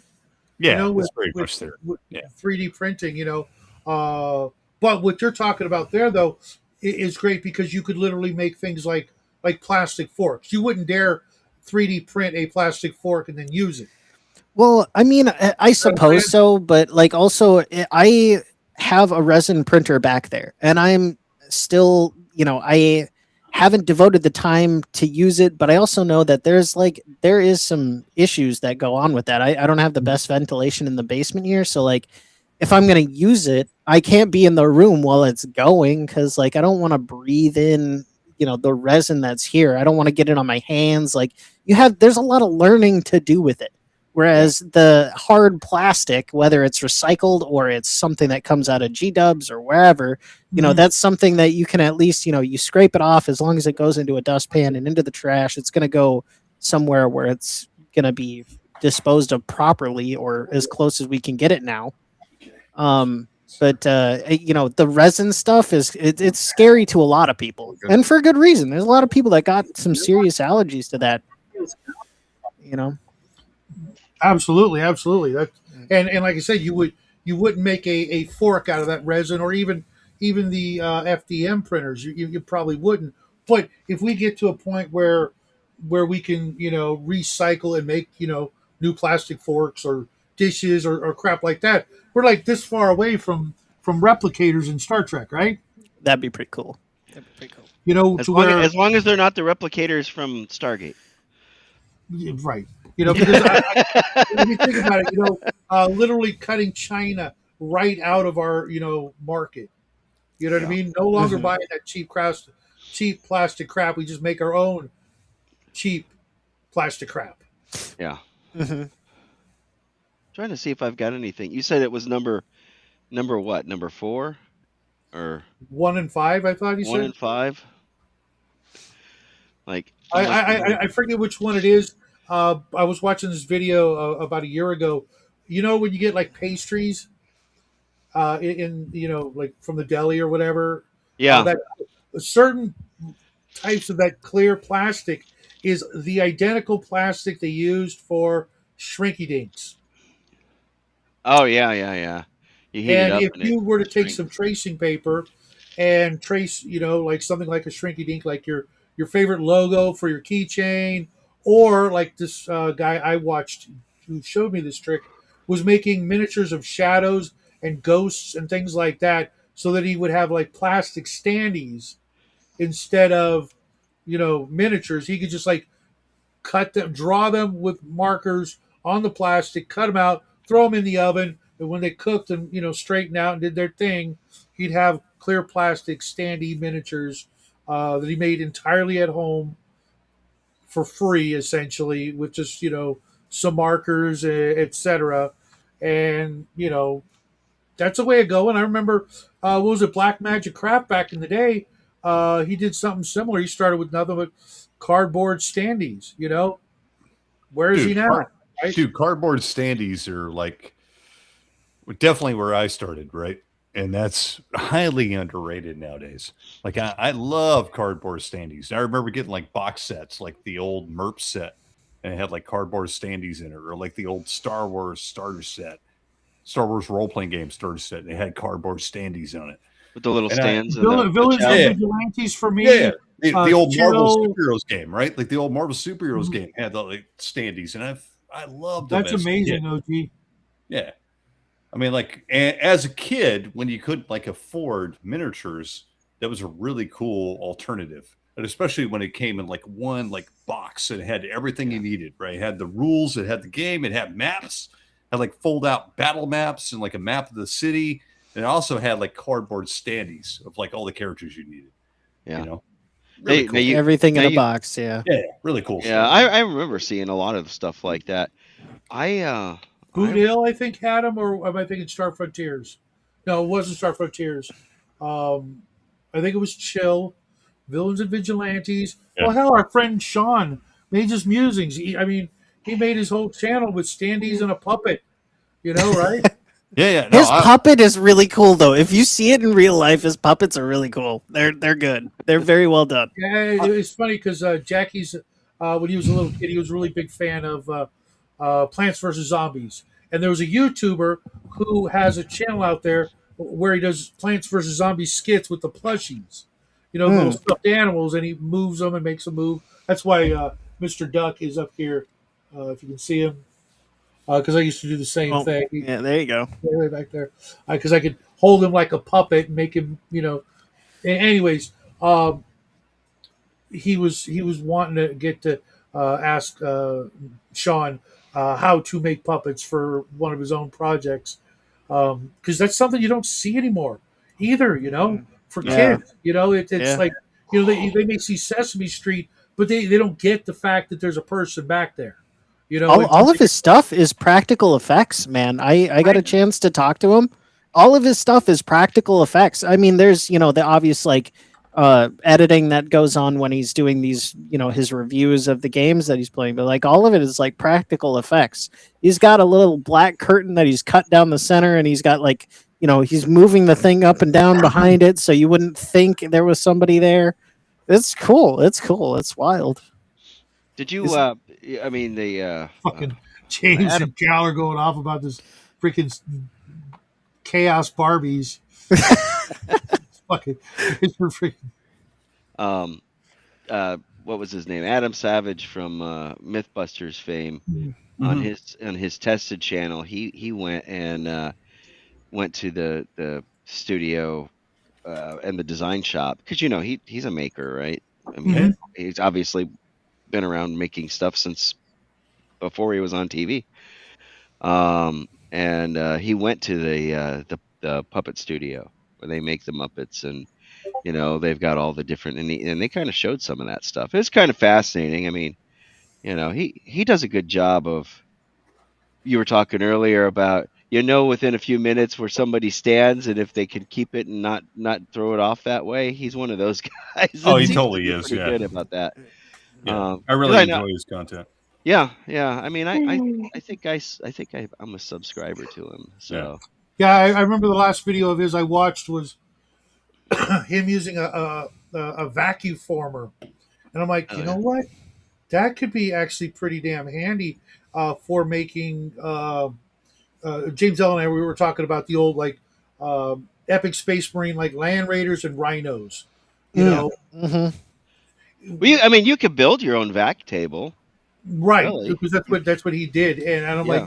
there's some other games like that where you could literally, instead of having like a massive, lead or pewter or hard plastic, you can have just the shell of certain vehicles, to play like really quick, lightweight games. Like I was talking about the portable um, dungeon that I made out of a chess set. Well, I don't see why you couldn't use that sort of similar kind of ideas to make, a travel You could 40K use you or you epic could use game. this type of stuff. Pegboard. Yeah. Just take some pegboard. It's already got the Um, holes drilled in it for you, Mm-hmm. and build a frame around it, and then you just need something that can pull a vacuum, and then you've got to have something that can do the heating, and you turn on the vacuum, it heats up the plastic. You have a mold, and mhm, it just molds right around it. So I mean, you could use a hot air gun to heat up the plastic, depending on what kind you choose. mhm. yeah, yeah. I Yeah. mean, I've got Yeah. I've got a hot air gun too, but I've never thought about a vacuum informing. That's kind of a whole different. There's a lot of these things. That's one of the problems that we have in industry today is so many things were offshored to other countries that you ever watch Smarter Every Day? You ever heard of them? Yeah. No. Yeah. Yeah. Destin from Yeah. Smarter Every Day. He's over in Alabama, not too far from me, and um, he was trying to make like a grill scrubber, all made in the USA. Yeah, yeah, And and didn't the Titans of CNC have to make some kind of nut or something that went in there? yeah, It was a so special. so the Yeah, little yeah yeah, the yeah. little knob that has a screw in it that lets you take the scrubber part off, so you Mm-hmm. could use it separate from the metal whatever you want to call it, handle, I guess. Yeah, it's because you could just turn around and take it off, and then that one part he couldn't find anybody that could mass produce it. Mm-hmm. And they used chainmail, and they had a hard time sourcing chainmail in the U.S. too. They finally did find it, but there were a couple of things that they had to, and a lot of it he was trying to avoid at all costs coming from China. Mm-hmm. And in that process, he learned that a lot of the stuff, oh, you could buy it from India or Pakistan or whatever. And uh, the thing is he ordered a box, he got a case of it or shipment of it, right? And when he tracked it, it was there was Chinese writing on it. He's Google Translate right on the phone, Mm-hmm. and it said exactly like Shengshao, China or whatever, right on it. Come to find out after a little bit of research, what they do is because of the whole tariff thing, they were shipping it Take care, to Cody. to a different country, and then ordering it, and then selling it as if it was made in their country for a Mm. lower rate. So it was kind of like, really, Yeah.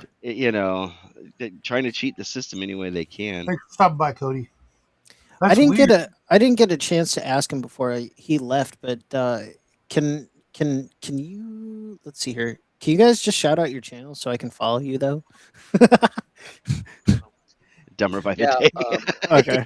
Just look up. Cody, shit. he can't post a link now that he's gone. If Cody, if you want to come back, I can in, search him. I can search. I can search his channel. I want to search everybody in here. I just he left and I was like, oh man, I forgot to get his handle from him. Who was in Nashville? Was that Cody that was in Nashville? must be. I think he is. Yeah, I wanted that because I'm in Tennessee. I'm about California. 3 hours. I'm 3 hours away from Nashville, so I'm closer to Knoxville. But And then yours is dumber by the day. who? No, No, not mine.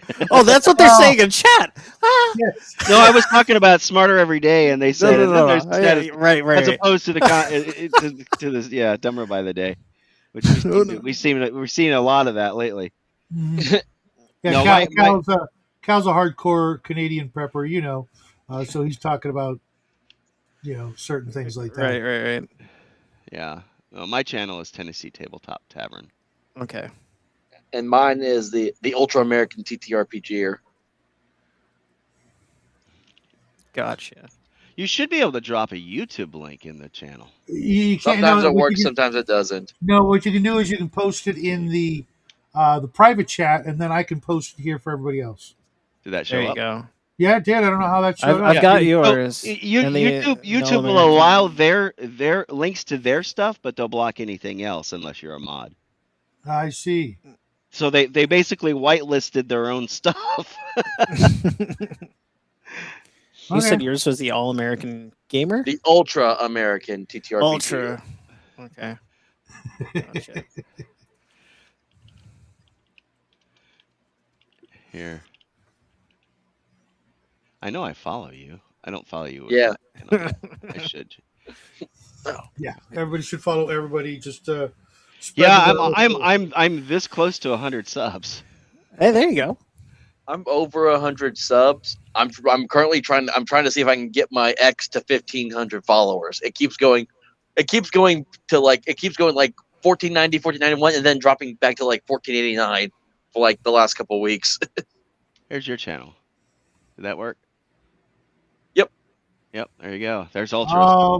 Yeah, Cal, I will soon, but they have to be people that are not just obviously people I trust, but they have to be people that are going to be there like regularly, like you, Cal, for where you mod. You're like legendary.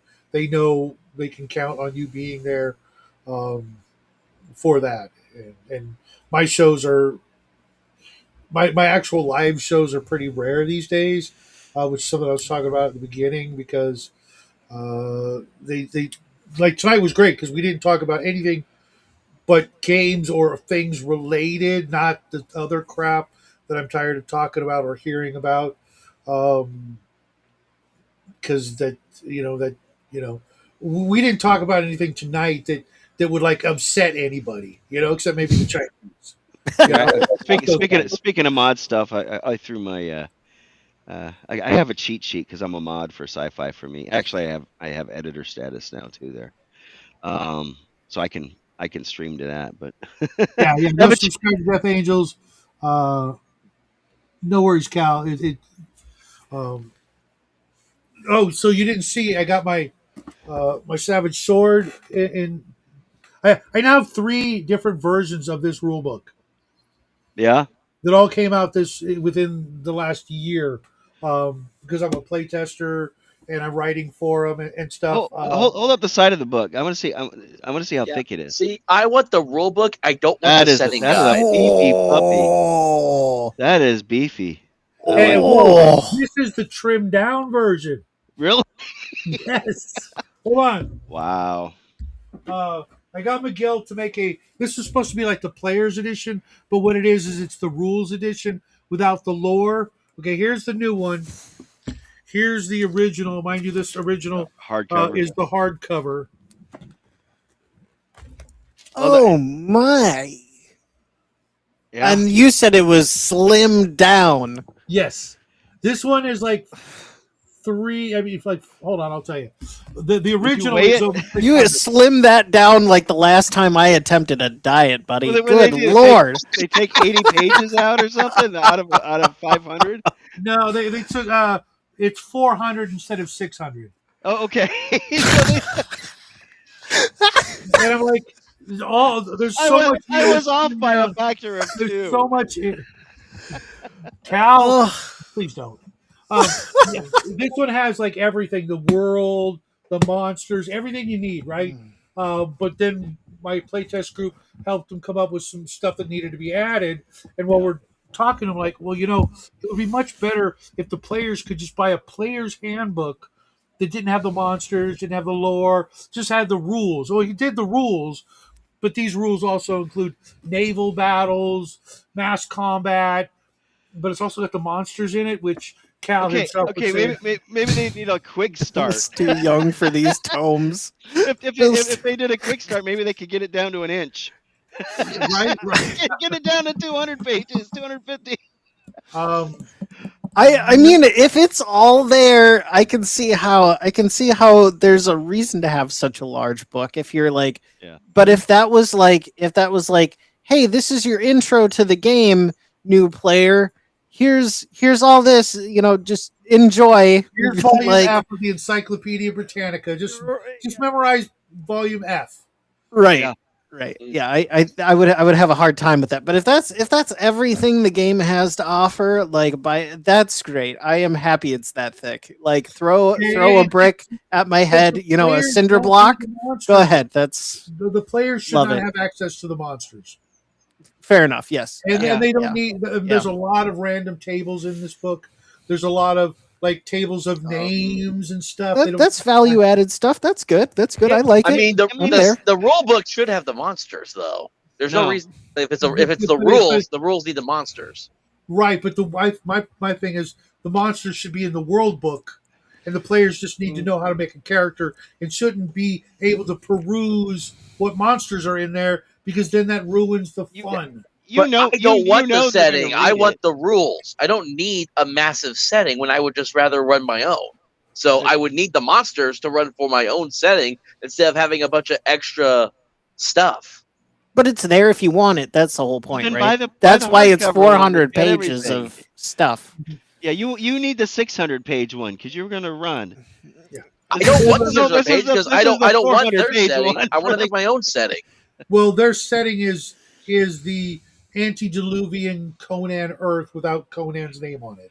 It just Yeah. it just gives you Impressively, the what they did is actually for world setting. There's still so much room to work, but it just took Earth, for thousands of years ago, and it's kind of Earth, but not exactly, and it makes for a better, Conan-esque cull sort of place to play. I love it, and that's why I'm writing for it and pushing it and promoting it. And making all my players buy all 3 versions. the 400, the 600, and the Yeah. 1,000 page. My only one, right? issue I also have is I never liked how they did magic Yes, in any of their kinda is, games. it kind of is. You can war game with it. It's got naval battles, mass combat. Because Conan went to war many times, leading armies, and it would be very easy to do that if you had a bunch of Picts and a bunch of barbarians, in 10 mil scale. Oh yeah, you can totally do that. I can dig it. I can dig it if all the stuff in there is, value added stuff. I understand that, there might be some fluff in there and there's some extra here and there, blah, blah, blah. But like, if there's extra tables and things in there that I don't have to go run around the net for, I'm fine with the thick book. Yeah. Okay. I just, when you first showed me that, I was like, wait, I got to read that to play the game. That was my initial shock, but now that it's explained to me, I love this idea. I love the fact that I buy one book and I have endless amounts of fun at my fingertips. Coco was in one of my games for it, and to make up a character, you need about. He said he only looked at about 10 pages. You could probably that's good. narrow it down to Yeah, like, that's the other like, issue is less it than shouldn't be 300 pages just to be able to do character and rules. I mean, that's why books like these have ruined it for me. It's digestible size. It's not a tome. This is Yeah. the way to go for games these days, in my opinion. Well, to give you an example, because I'm a big fan of B&B, B&B has like, like what, half a dozen races and about a half a dozen professions. This book has one race, but it's got about 50 professions, Questions. Yeah. if not more. Because it's got everything codified. If you want to make a scholar, a scribe, a lieutenant, a freaking barbarian, a sailor, a pirate, a sorcerer, necromancer, beastmaster, you name it, it's in there in one form, one No, profession. this is the size, Hunter. This is the size we want. Okay. Hey, Me, that looks yeah. like it's empty. I can tell that's empty. I can tell because you're not struggling with it. Hey, let me ask you. Did anybody else notice this? What is this? What is this thing? Is this a thing that I'm not? The logo right here, buddy. Why does everybody have this and I don't? What is this? Look at this. Somebody explain this to me. Am I am part of the uninitiated here, and it's Oh my bugging god. the You crap missed out of me. it. Guys, help! There's like 6 left if you want to order one. What No, is it? there's like 5 left because Oh, there's 5 left. I'm pretty sure Bo grabbed one. Okay. Okay, what it is the Arduin trilogy, which came out back in '77, was a 3-book box set to go with the white box. Okay. Called Arduin Grimoire, and then Matt Tapp from Barrels and Borderlands made a retro kind of Gamma World white box sort of similar thing. Okay, I'm still tracking. Almost that's 50 what years later. this is. This is Right. what's in it. This is the stuff that's in it. Well, except for Oh. the Weaver. That And was and an what Okay. happened was these 2 companies plus Griff Morgan from Blackmore, the movie, and they all got together and put their 3 projects in one Kickstarter. Let me see. Okay. Here.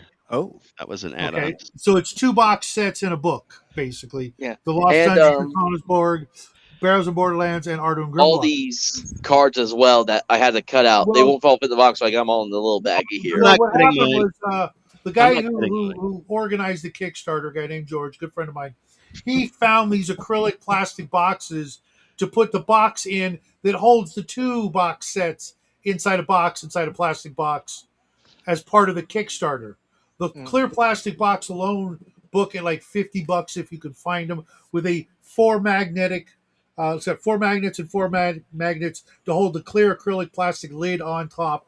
It is like the ultimate post-apocalyptic, Oh wow. archival case If you to store it. All right. if you go to my YouTube channel later, my latest pre-recorded video that I have actually has me opening the box for the first time and going through everything that's inside of it. You know what? That's So Several did of us have mine. done that. So That's did sick. mine. Yes, hey, mine too. Imagine that. There you go. I'll send you a link, Bill. I'll send you a link, Bill, to where you can go and maybe get it. I mean, if you're into It's the better. idea of running, Watch all 3 of ours. Yeah. there you go.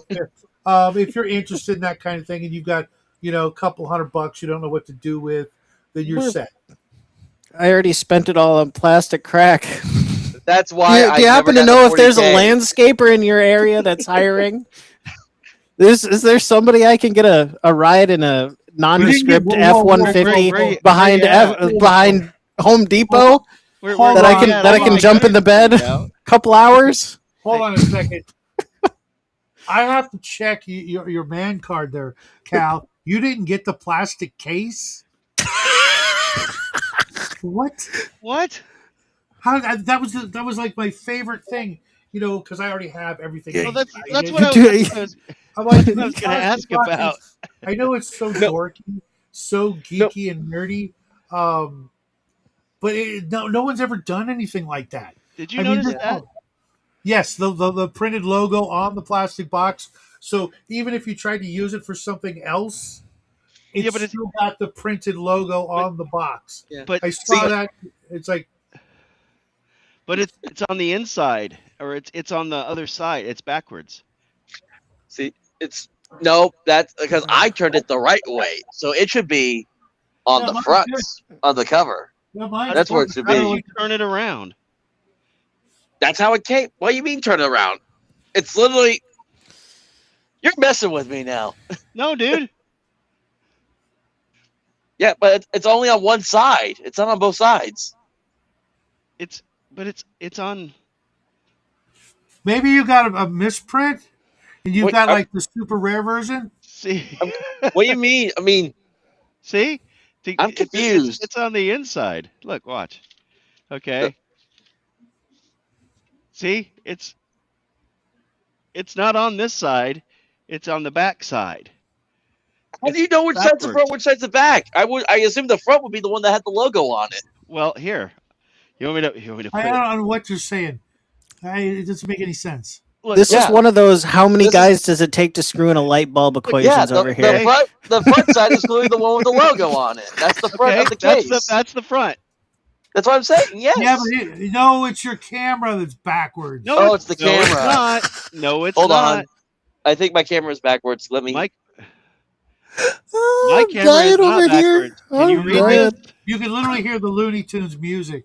Da, da, da, da, da, da, da, If I hit da, mirror da. camera, flip it around, and then if I do this, yep, now it's Okay. backwards because I flipped it Okay. around. No, hold on. Now, let's see the words at the top for the box.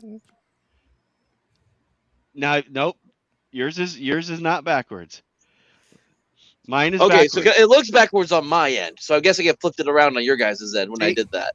See, you can read the Portal to Adventure, right? That's readable, but yet. Yeah. And then you got the logo on the front. This is His And the logo is logo on the backwards. front is backwards. His logo is backwards. I would literally.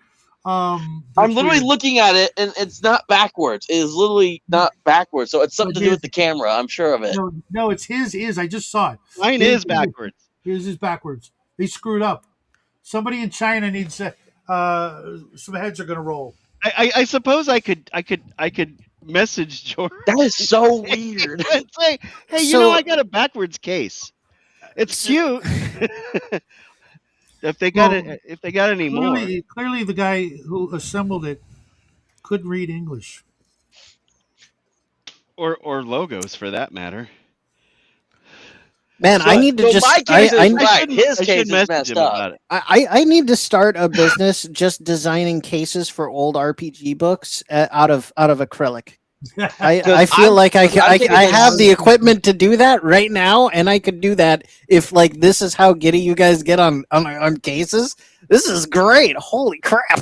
I'm going to be taking this whole thing with me to my local con come June. There you go. Yeah, that is a sick like box though too. The art on that thing. It's like this. Yeah, I'm getting a poster of this print from George and Dave to put on my door, so that not only will I always have this showing, but if I ever close the door over here, this door, instead of the John Carter poster that you can barely see over there on the door, it's going to be that. But You know what? I want a canvas print. I want a canvas print. Good luck. Here's the thing, Bill. The two items that go into this box, or all the things that go into this box, are literally like a piece of history. You know, Right. Arduin came out in '77. Okay. Now, given I am oh, only- this- 77. Okay. All right. This isn't a new thing. This isn't a new thing. This is a very old thing. It's just a reprint. Got with it. better materials now in an archival type box that Dang. that Oof. is meant to preserve this loving recreation of ancient history. Okay. I guess Connell would like to join us. For those of you who don't know, this is the Cigar DM, my little brother. I will not show that side. Hey, old man, what's happening? What the hell? Oh, and we lost him. So, Okay, that's pretty cool. That's pretty cool. Oh, there he is. And don't turn it around because they I can't turn them around. I know. I was like, I can't show that there's side. some not safe from work art on the back, There- and this is how there is? Yes. Oh, you How haven't did even miss looked that? at it. Well, I haven't even. Okay, back in the day, what's up, Connor? Let me tell this story real quick. Back in the day when that book came out, there was some art on the back Oh, that that's cool. that's Earl Otis art. And Actually, the that art on one the is back, that's um, Michio. like I said, was not safe for. Oh, it's Michio. Okay. Yeah. And some people got upset, so they redid it with the things covered. Just saying. Well, when George and Dave decided to reprint this here in the year 2025, the year of our Lord, they said, you know what? Let's go back to the original art. There you go. And when everybody else is being, ooh, get clutching their pearls and things like that about that kind of stuff. I am These guys, 52 these years guys said, old. I don't care. right, but there's a certain percentage of the population that would be like, oh, you misogynist bastards. It's like, bitch, shut the fuck up. You don't even know what a 20-sided die is. So you want to tell them who Michio is? Oh, they're sold out. They are so sold out. Of what? I just took a look at the Kickstarter. There ain't none left. Well, what you gotta do is go to the Emperor's Choice. Yeah, Yeah. go to the Emperor Choice website. That's where they're selling them at now. The extras Yeah, that they yeah, have yeah. left. And How you doing, Carl? I have to say, and it's worth every penny. it is. It is Absolutely. absolutely worth every penny. It's like the inside joke we had on the Bears of Borderlands server is because I was pushing it so hard, we were calling the top pledge with the case the Ultra Pledge. I got two of them. So I bought the Kickstarter twice, and then I went back and bought two Arduino box sets for the giveaway. So Connell, how you been, man? Where you been? Working. I got since the last time we talked, I've quit 3 jobs, got fired from one, but I'm working again. Yeah, there you go. I'm sort Alrighty of then. Wow. somewhere in the last I don't know 68 months, I decided to have a principle on certain things, and I don't know. It's got me fired. Thing made me quit. You were principled? I'm sorry. I have principles and morals. So do I. I have a 15-year-old daughter. I can't be a schmuck for the rest of my life. Yeah, those days are long gone. Trust me. I'm trying to see if this is the artwork. I think that So I was on a little bit earlier. I wasn't on, but I was listening to the chat a little bit earlier. Shadow, as I said, you are old and cheap. We all know this. No, If you don't- no, Oh, wow. that old. I don't. you're absolutely correct, and that's why I have the money to blow on things like double dipping the Kickstarter, so I can hand it out and give stuff away to people who actually follow the directions on my giveaway video. Those of you who qualified know who you are. Yeah, you didn't I feel qualify. Bro. targeted. Yeah, I'm you your didn't do the brother. thing. I shouldn't have to qualify. I'm your brother. You know. You didn't do the thing. You had to do a certain thing, simple thing, same as the last thing, in order to qualify. But that's ship I is want to sailed. introduce But you I'll to. keep I you want posted, to. bro. Bat Merc, hey man, long time no see. I've been meaning to get a hold of you. By the way, I want Bat to Merc. introduce you to a term. It's called nepotism. Yeah, I'm aware of it. It's also called of Sometimes, a lot of times, it's a bad thing. I'll give you that.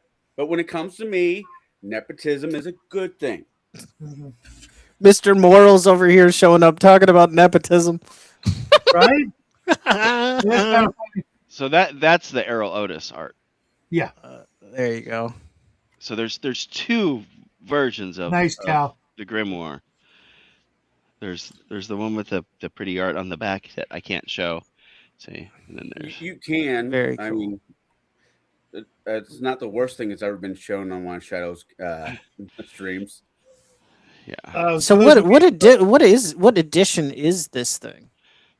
what edition is what? there. That's Like- that's as close as I can get. It is. Arduino- It's basically Arduino zero was- edition, lower Yeah, white it was box. it was meant to go with white box / AD&D, maybe kind of sorta. It's that far back. Gotcha. And it was like a supplement to white box without permission, And then when Gygax got wind of it, he said, "I don't want you doing that." So the guy who created Arduin, said, "I'll just make my own game then. Screw you guys." And eventually they made up and became friends and stuff. But it. I mean, there are very few things in the D&D world that go back as far as Arduin. That is pretty cool. I'm not gonna lie. Everything in there is some pretty Yeah, juicy I nerd mean, chotch. This you is get history. A reprinting That of is history is basically what it is. that is some and you hot get nerd more chotch. than just the games too, because you get like some printed artwork, you get maps, you get these item cards, Miniatures, and you get a card game get a bunch as of well. miniatures. Look at the Yeah, plastic. Look miniatures at the too. plastic packaging. Right? This is the bags. You get That- dice because you get 2 sets of dice. That's pretty I cool. feel I feel Yeah. left out. I have one of those You, books. you don't have any money, you poor bastard. What? They said you don't have any money, you poor bastard. See, look at these. Like some of the stuff that the loose leaf stuff came in these fancy bags.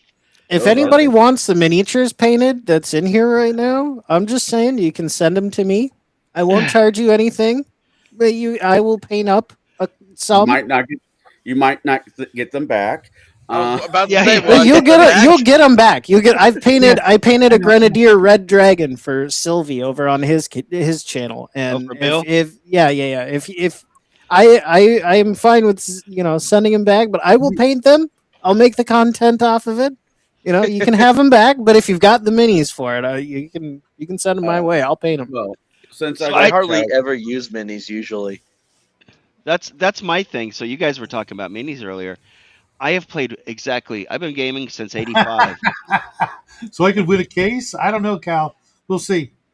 Earl lives south of Cal by 40 miles.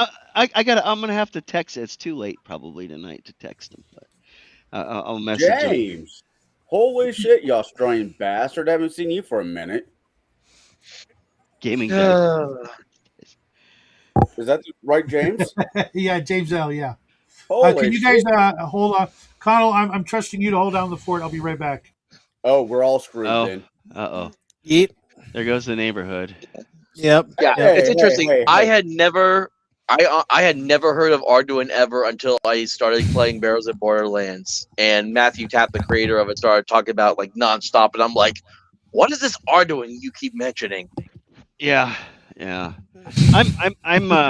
hadn't either, and so everybody knows Gygax and Arneson, right? Not personally. But no, but they know of. We know about them. But apparently, Dave Hargraves, had he not passed away early, he died at the age of 42. Man, He was born in that's yeah. So he died in like 1982. So D&D was literally, there's a dedication in the book, in that one book, this the one with the Errol Otis art, says 10 years hence I will be able to say I knew him when, and he was talking about Earl Otis, and he didn't live 10 years. He died 5 years after he wrote that. So Dang. damn. but he was one of the first ever commission Earl to do artwork. So I hate to be rude really quick, but I get a round of names. I don't think I've been with any of you guys on anybody's streams before. I'm Bill, PML. Nice to meet you. I'm Hunter, the Ultra American TTRPGer. All right. I am Jeff, or Death Angel Shadow, from Tennessee Tabletop Tavern. Tennessee. I love Tennessee. I could definitely Me too. That's why I moved here. Yeah, I used to live in and East you are? Nashville. And you are, my friend? My name is Connell. Connell. Connell. I've been on other people's shows off and on. I have my own sorta, kinda that I putz around with. Sure, I mainly do movies and bullshitting with whatever's going on. Sure. Okay. Sure. Cool. Nice to see you, Connell. Well, you have to.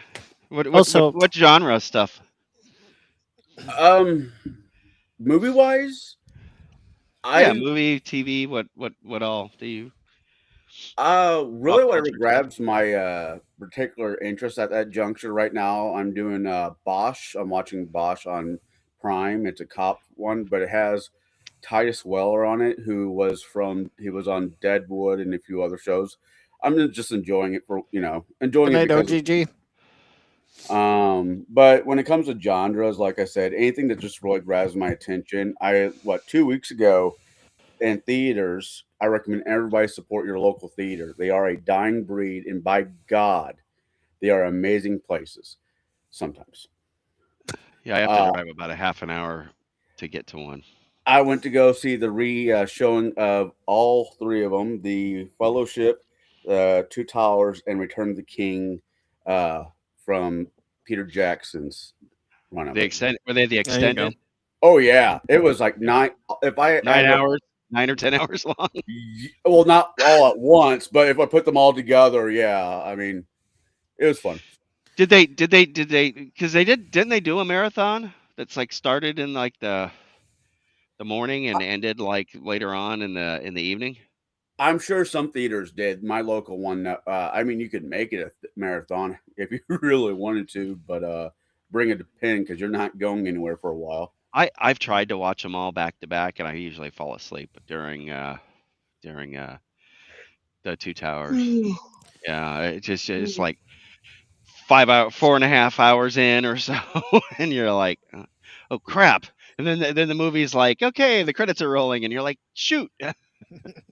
Then you have to Sorry, rewind. sorry to interrupt, but yeah, Cal, I definitely hear you about the dump truck. The next time I'm ready for another load of your minis, I'll go ahead and let you know. I'll I I put got a the whole bunch of phrasing minis there. from. I I, will well, not I know. painted a whole bunch of minis for Cal. He's got an insane collection of like it's really wild. It's like 15K minis, 15,000 different minis. Jesus!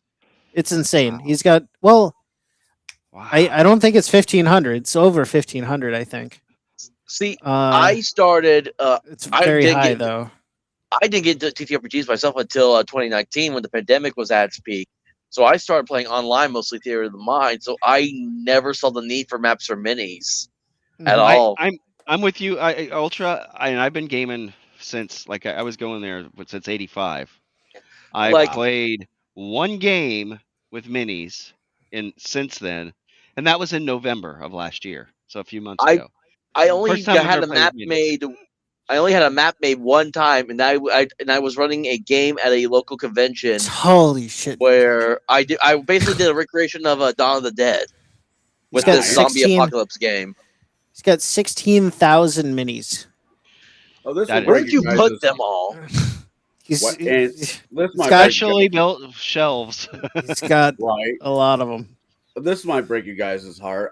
Recently, a gamer, old school gamer, he's like, what shit? He was in his 80s and he had the original metal models of minis and he went to plastic.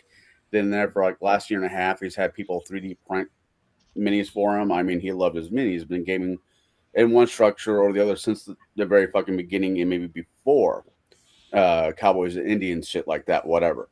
He did medieval reenactment. He did Civil War reenactment. He was all about the hobby one way or the other, right? Sure. His wife did not know what to do or who to call about his Oh, mass collection. So the horror story I heard was she called their kids to come over who were adults and had their own kids, and it all ended up in trash. oh my God, Wow, Uh, that's that's horrible. Books, that's yeah. thousands maps, of dollars worth. miniatures, you name it. I mean, there was no like calling the local game shop because there's two game shops that will buy estate Yeah, Right. minis, Right. Yeah. and she Me would too, have, Cal. she 40 would a have made it. year.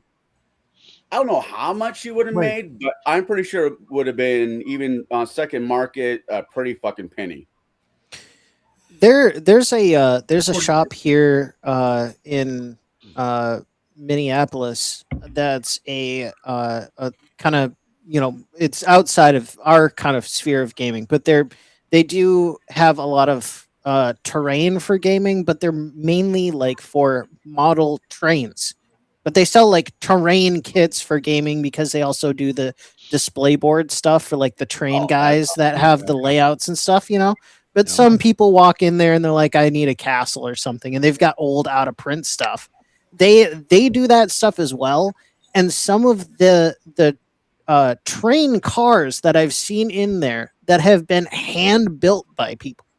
And I mean, they don't price, they price their stuff, they don't necessarily bargain price their stuff when it comes to some of these very old train cars that like people have handmade, and some of them have like a really cool backstory, and all of the staff know some of these backstories.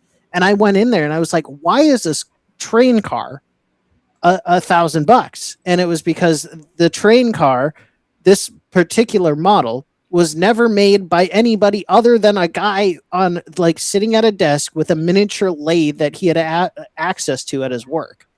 And he literally built this train car part by part.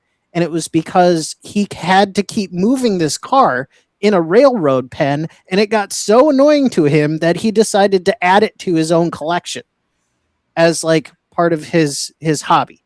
He hated moving this car. It never like left this train pen, and it just moved like back and forth. Those like memories and things that like and people forget that some of those cars, if they've got any sort of lights and things like that in them, they've got as many moving parts and as much engineering as a good watch, wind up watch. Yeah, good point. Because they'll pull in the electricity from the rails into it and do all the crap. It's insane what goes into that particular hobby of railroad, model trains. I used to have them. I had one locomotive that actually smoked. Smoke came out of the smoke. Yeah. Okay. But I mean, my point more was about the stories. Just like how Shadow talks about how he wants to preserve his collection, and Tennessee, and the TTRPG player over here. That how you guys got these cases to preserve this box. I mean, it makes sense to me, but like from other people on the outside looking in, they don't necessarily understand that you've got your own story to tell, and that's why you want your little piece of kit protected. Exactly. It's a big thing about it. So investing in this game for me was not just about me, just about Junie, but it's a personal thing for me as well. Just because ever since I came across this game, I have invested so much time into it. I'm an active part in this Discord for Bears and Borderlands alone myself, and I spent so much time just constantly talking with Matt just about stuff in the game, what we can do with it, and all that. Like literally, if you look in like the actual omnibus book, there are instances where little Easter eggs were by, at least if it'll say like ultra approved in some spots. That's me. That he just put it for a little Easter egg here and there. And it's especially if you go to the section where you talked about the horses. That's an inside joke about the whole ultra approved horses. Yeah, how you guys went on and on and on about all the different. There was a 3-day conversation where I was trying to understand how the horses worked in Barrels of Borderlands because I was being so autistic about it at the time. Now, but you know what? It's guys like you, Hunter, and Matthew, that gives us hope. Those of us that are older, you know what I mean? That gives us hope that things are gonna keep going on. And, well, it will go on. I mean, I was trying to explain to my son that like the expression leveling up. Yeah, that comes from this hobby. Yes, it does. Wait.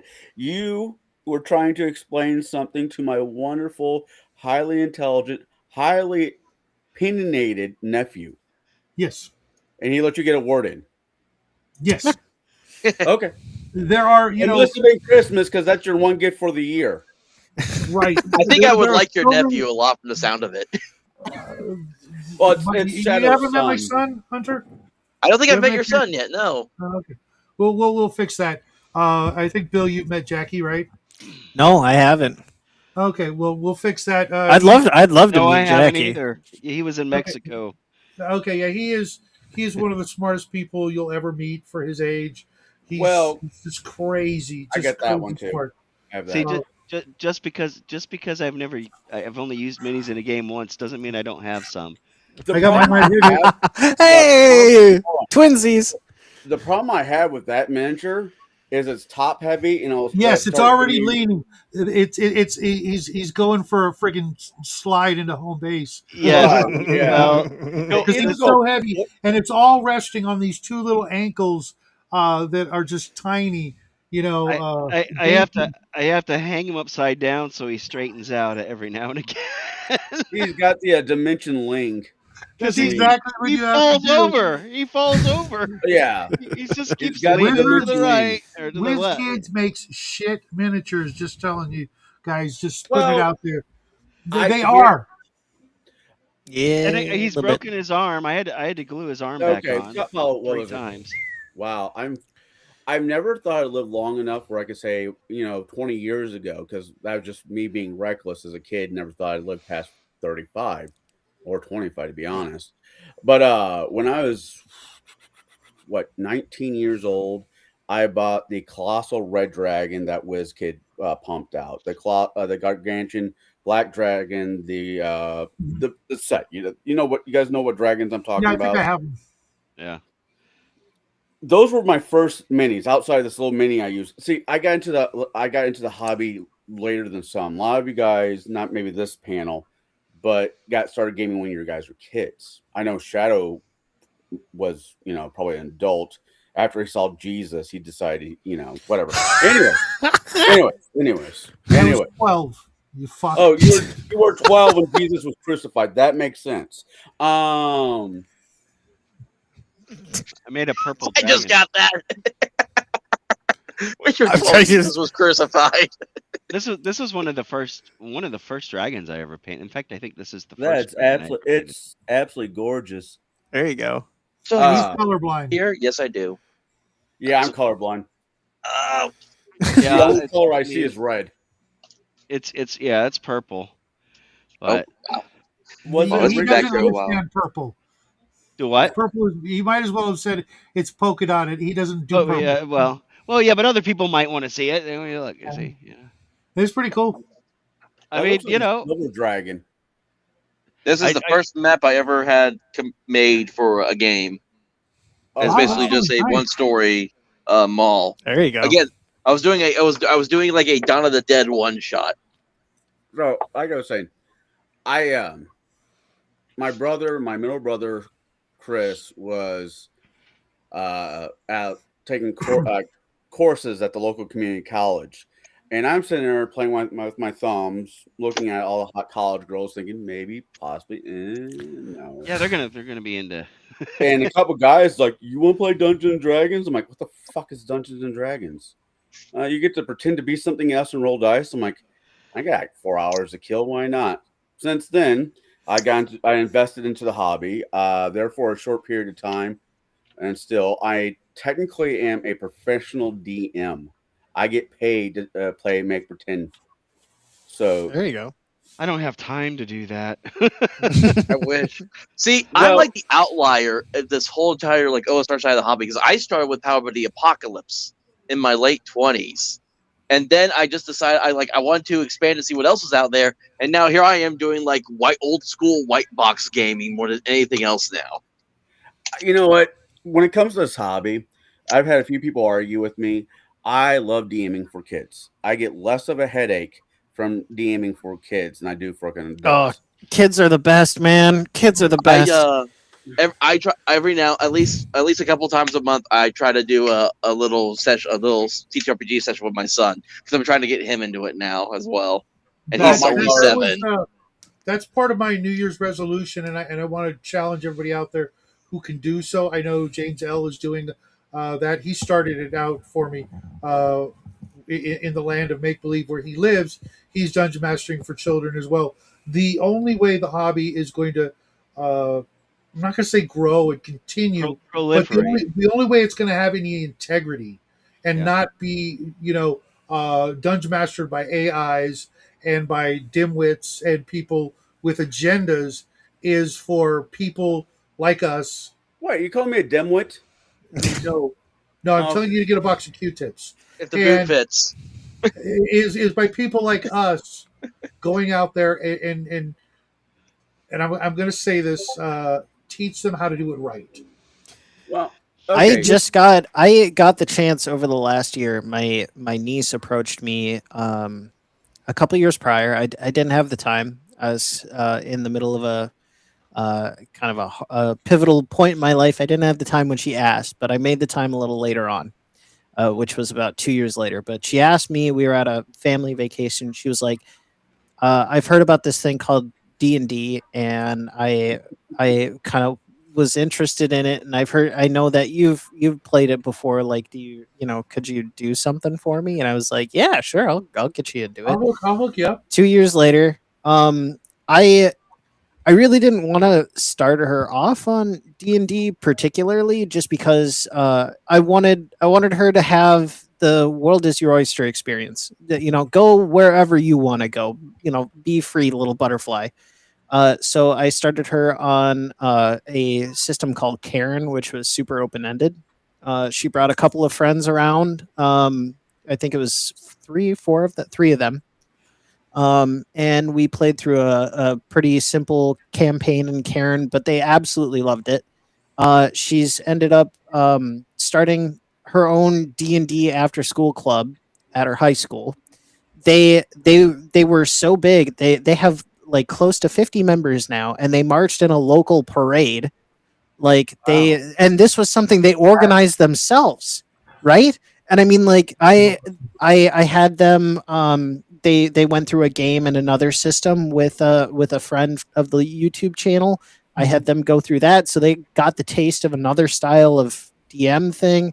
I also got more recently, just in December, I had the chance to teach her how to paint her first models, and we had other professional, like award-winning painters come by. It was out of the blue. Like I have never seen these people. I didn't ask them to come in, but we had a couple of professional painting channels that are massive here on YouTube stop by and come say hello as she learned how to paint her first models, and now she's like painting up a storm. And I gave her That's awesome. first paints for Christmas. Like that feeling is absolutely insane. If you get a chance, teach somebody how to hobby because it's great. It's great. This is the first painting I ever did. So, I've painted a bunch of minis now, but I don't. I know I'm not good at it. I don't have an artistic bone in my body. So, Well, So wait, is Poor Old so Child suggesting that we bring all the kids down into our basements to play games? he is being No. he's being incredibly facetious. I know Cal all too well. He said on the I joke, would I game swung. with me. who Would said I you was in game my with me? basement? He puts the dice I'm on in the Arkansas. table We and have goes attics. again. Jesus. Death Angel. I'm gonna say something that a lot of miniature painters don't like to hear, but painting miniatures is like painting by numbers. It's Yeah. not the same. It's Yeah. not the same as painting a portrait. You literally have half the work done for you, if not more. You're just applying the colors where you want them to go. Yeah. Okay, and the different techniques like dry brushing and washing, edge highlighting and zenithal and all those little things that are part of it are no different than just following instructions. Okay, where you get to choose what colors. But if you learn how to dry brush, if you learn how to edge highlight, if you learn how to use a wash properly, it's not really a matter of uh, having like a gift, if you will. I I It's I a thought skill. Anybody can learn this skill. Anybody, even Connell, who's That's true. literally colorblind. Okay, he paints miniatures. I Okay, I was happy with that. I thought that was kind of cool. That's cool. I The took like You got little tokens or little like treasure coins and stuff. Yeah, I took Yeah, that's the cool. That's cool. what is it? There was a store that tried to open during COVID. Hmm. Brand new store. It was supposed to be a gaming shop, and unfortunately, they didn't succeed. They were already late because of COVID, and then when they finally did get open, people still were skittish about going out and stuff. So, and uh, they clearanced a bunch of their paints and stuff like that. So I have I have a bunch of them that I got, and washes and inks and you name it. Watch the videos, practice, practice, practice. That's it. That's all you can Right. do. I wanted a purple dragon, and I made a damn purple dragon. Amen. And keep doing it. Do another one. Do another one. Do another dragon. Another color. I was Yeah. gonna say, Have fun with it. That's the whole point, is to have fun with it. Just I like think the you're at your really- table gaming, have fun painting, because it's a and wonderful. keep teaching, even if they're senior citizens. I was thinking about this. When people like me, when we get shuffled off to an old folks home. It's coming, right? Damn. My mom was in. My mom spent the last 10 years of her life in one, and they played chess together in the common room and did some other things. But they Yeah. all had their own like apartments, and I'm like, if I was in that position, there would be people. They would be thinking I was dealing drugs out of my apartment because of all the people that would be coming. You know what I'm saying? Because I pray that I'd be running games 24/7 because I would literally. Okay, I'm in the senior center. I'm in the old folks' home. Sleeping, not going to happen. I am going to game as much as I possibly can because, as Connell so eloquently put forth, the clock would be ticking at double speed, and We're gonna have to come up with a show called Dungeons and Depends. see. I pray that if I am to Easier than suffer gaming. from my granddad's Alzheimer's that he currently has, if it runs in the family and I do get it, that I still retain the information to be able to run Portal to Adventure in my old age. yeah, you don't remember anybody's name, but you can still run the damn game. I'm okay with that too. That's usually that's how it works though, because if you got dementia though, and I'm not making light of it, it's a very serious thing. Well, then I don't even need people to Hold come on, hold over. on. They're Let already me finish there. there, old man. Let me finish. Okay, Let's you not young bother whippersnapper. time. Let me get this out. Father time. Even if, fuck. Okay, that's where I was going with it. He forgot. He still got his torch going. Speaking of dementia, Don't burn yourself. Okay. he's coming here calling him Father Time. Ah, what? You know, with the No, Cal. Alzheimer's, every day is a new campaign because no matter where you wrote your Don't notes, do you're not going to that. fucking remember where you put them. Yeah. I like that viewpoint. Every day's a new campaign. Mm. There you go. Yeah. There you go. They were talking about that on Tenkar's Tavern earlier this evening on the Gamers Health show that him and his wife do. Yeah. Yeah, I was there. They were talking about nursing home, and I was trying to come up with. I was like, man, I need something for the other D that goes Dungeons and something, and it just finally came to me, Dungeons and Depends. Yeah. Did you just hold on?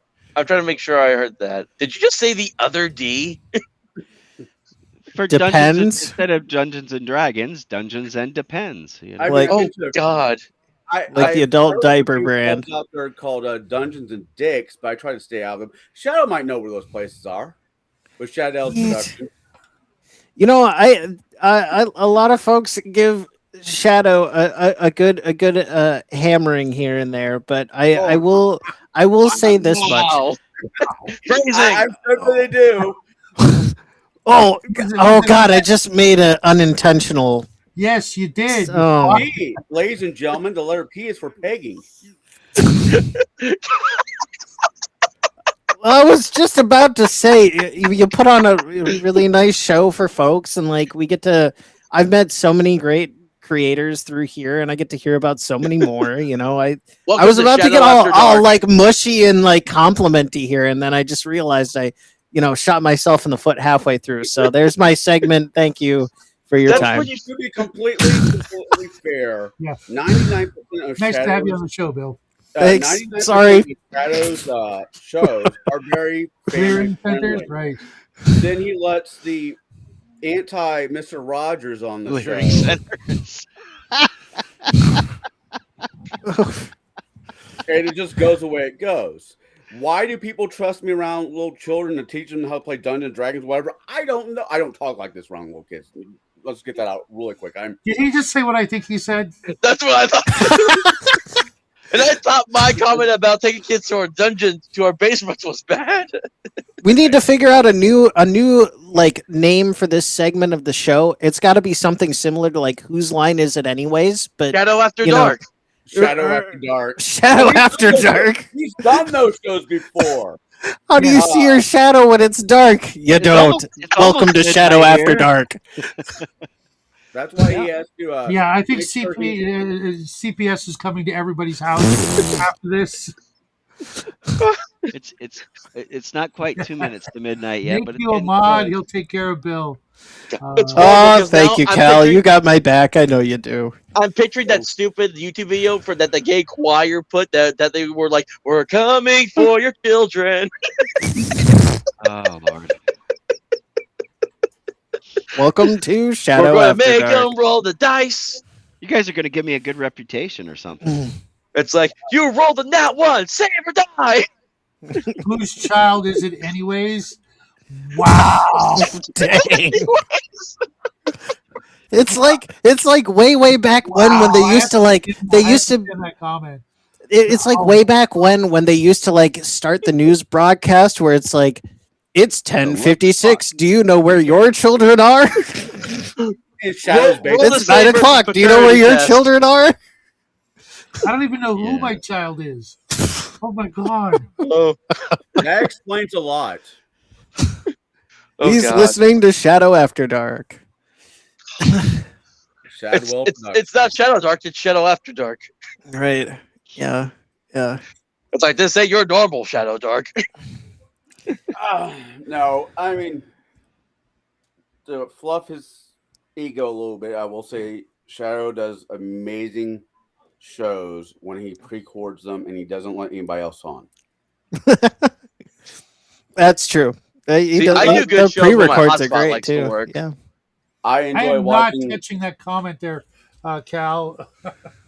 Last Oh my God. Whoa. There you go. Yeah, I was trying to avoid that. Thank you. Oh Lord. Yeah. So when I'm DMing for kids, thanks, it's normally at the local library or at the game shop, right?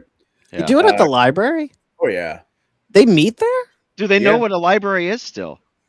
That was going to be my follow up. I'm not going to lie. I'm Sorry, I didn't mean to scoop you there, man. No, please do. So, well, libraries not are- really, but to your channel, by the way. I think Libraries I- are going to be our home away from home if we play our cards right, because it's a safe environment for people to show up of any age who want to be in a game, who don't want to go to some weirdo's house or meet at a restaurant or whatever. We used to play at Denny's and freak the waitresses out, 'cause I'm about to say though, if we're scared of our children going to a weirdo's house, we're all out of the picture then at that point because we're all weirdo here. No, I mean like you're More like something say other. you're like a single mom, right? And you've got a kid. She says, "Mom, I want to play this game called Dungeons and Dragons." She does a little research, find out there's a place at the local library. She can go there and do stuff in the library. I'm very inviting to single moms. What the hell are you talking about? That's why I said what I said. Because you're anyways. And people of all different ages can show up at your local library, or some cities and towns have like rec centers. We used to have them. Places where people can meet, and they are supervised and what have you, and go and meet. Other than going, if it was like us, I'd say, hey, I got an idea. Grab your dice. We're gonna go to Denny's. We're gonna freaking eat slow, and we're gonna order everything on the freaking menu, and we're gonna be there for like 6 hours, and we're gonna freak out the waitress by seeing what we're gonna play Top Secret at the Denny's, and we're all gonna plan a heist. Oh, the whole thing. If you go to a Denny's or Perkins or whatever the heck, the whole thing on how you draw them out is you just keep ordering a cup of coffee every about 30 minutes, whether or not you drink it. If I could run a campaign out of a Buc-ee's, that would be legendary. I actually took my son to a Denny's for the first time earlier this week, For the and first So time. one, I am very upset that they no longer have the 2468 menu because they They did not don't have offer the- that to us What? when we were My- there. They no longer have But the 2468 menu. my meal is is either on the $4 or the $6 one. But I but don't me and change. I him order the ate. same crap every time. He had chocolate chip pancakes with banana slices, and I got the barbecue bacon chicken sandwich. And even after tip, it was only like $25, which is a steal these days for food in comparison. For both of you guys, shoot, Yeah. I can't eat myself without spending $25. It's like, but I had not we're experienced eating that at off the Denny's in so $4, long. $6, or $8 menu because we're spending our money on Portal to Adventure. that is the Hey, root hey, of the yeah, but look at I the tapped into value. my savings to get this game. I have to admit, I tapped into my savings to get this game. My paycheck goes into one of three directions. Well, four directions. Bills, because they're the least around everybody's neck. Hi. My child, which I have no issues with. My cigars, because I do enjoy them, and my fourth is really gaming. But working out of a shop, I get somewhat of a discount. There hasn't been anything pumped out here lately that I've really enjoyed or wanted to buy. I mainly, for a lot of the kids, I just run 5e because, say what you want, there's a lot of issues with 5e, but it's an easy engine. It's an incredibly easy engine that kids can get their heads around. I'm not gonna knock the 5e engine. I started DMing. 2014 is not that bad. I will say that as I'm currently running a Crystal Straw campaign every now and then for a group. It's never been about the game. It's It's about the people that Yeah. got into it and It's the basically agenda. bastardized it. It's the agenda. It's Yeah. the same issue with when people play tieflings and drows. Drows and tieflings are great race options to play as if you play it right, but then other people came in and bastardized it to fit their own agenda. That's why all the tieflings are now gay bards. Yeah, well, yeah, all the tieflings in my game are monsters, and you're not playing one. Yeah, Thank I mean you. that's Uh, why. yeah. It depends So on. by tieflings, you mean cambions and alu demons, right? Right? My Crystal Struck campaign has a drow paladin that's being played by a guy who's more old school than either of us, and he All right, plays it. I'm blocking you. No. Did you say a drow paladin? Right? Oh. Technically, it's an Oathbreaker paladin because she basically An broke her oath Oathbreaker. to leave. It was basically she broke her oath and was kicked out from the Underdark. Is how the definition for that one. But she is still very misandrous against any men she comes across. So that part she has Because she's a he's drow. completely Yeah, of nailed course down. she is. Yeah. Well, that's something totally different to what you just said. But Callum, that's really cool that you go to a local library to put on games. It is. That's pretty cool. Thanks, man. Thanks I, for doing that. There's a really nice game store There here. are some races, I won't say species. There are some races out there that are just, even with the kids, it's just a no-go.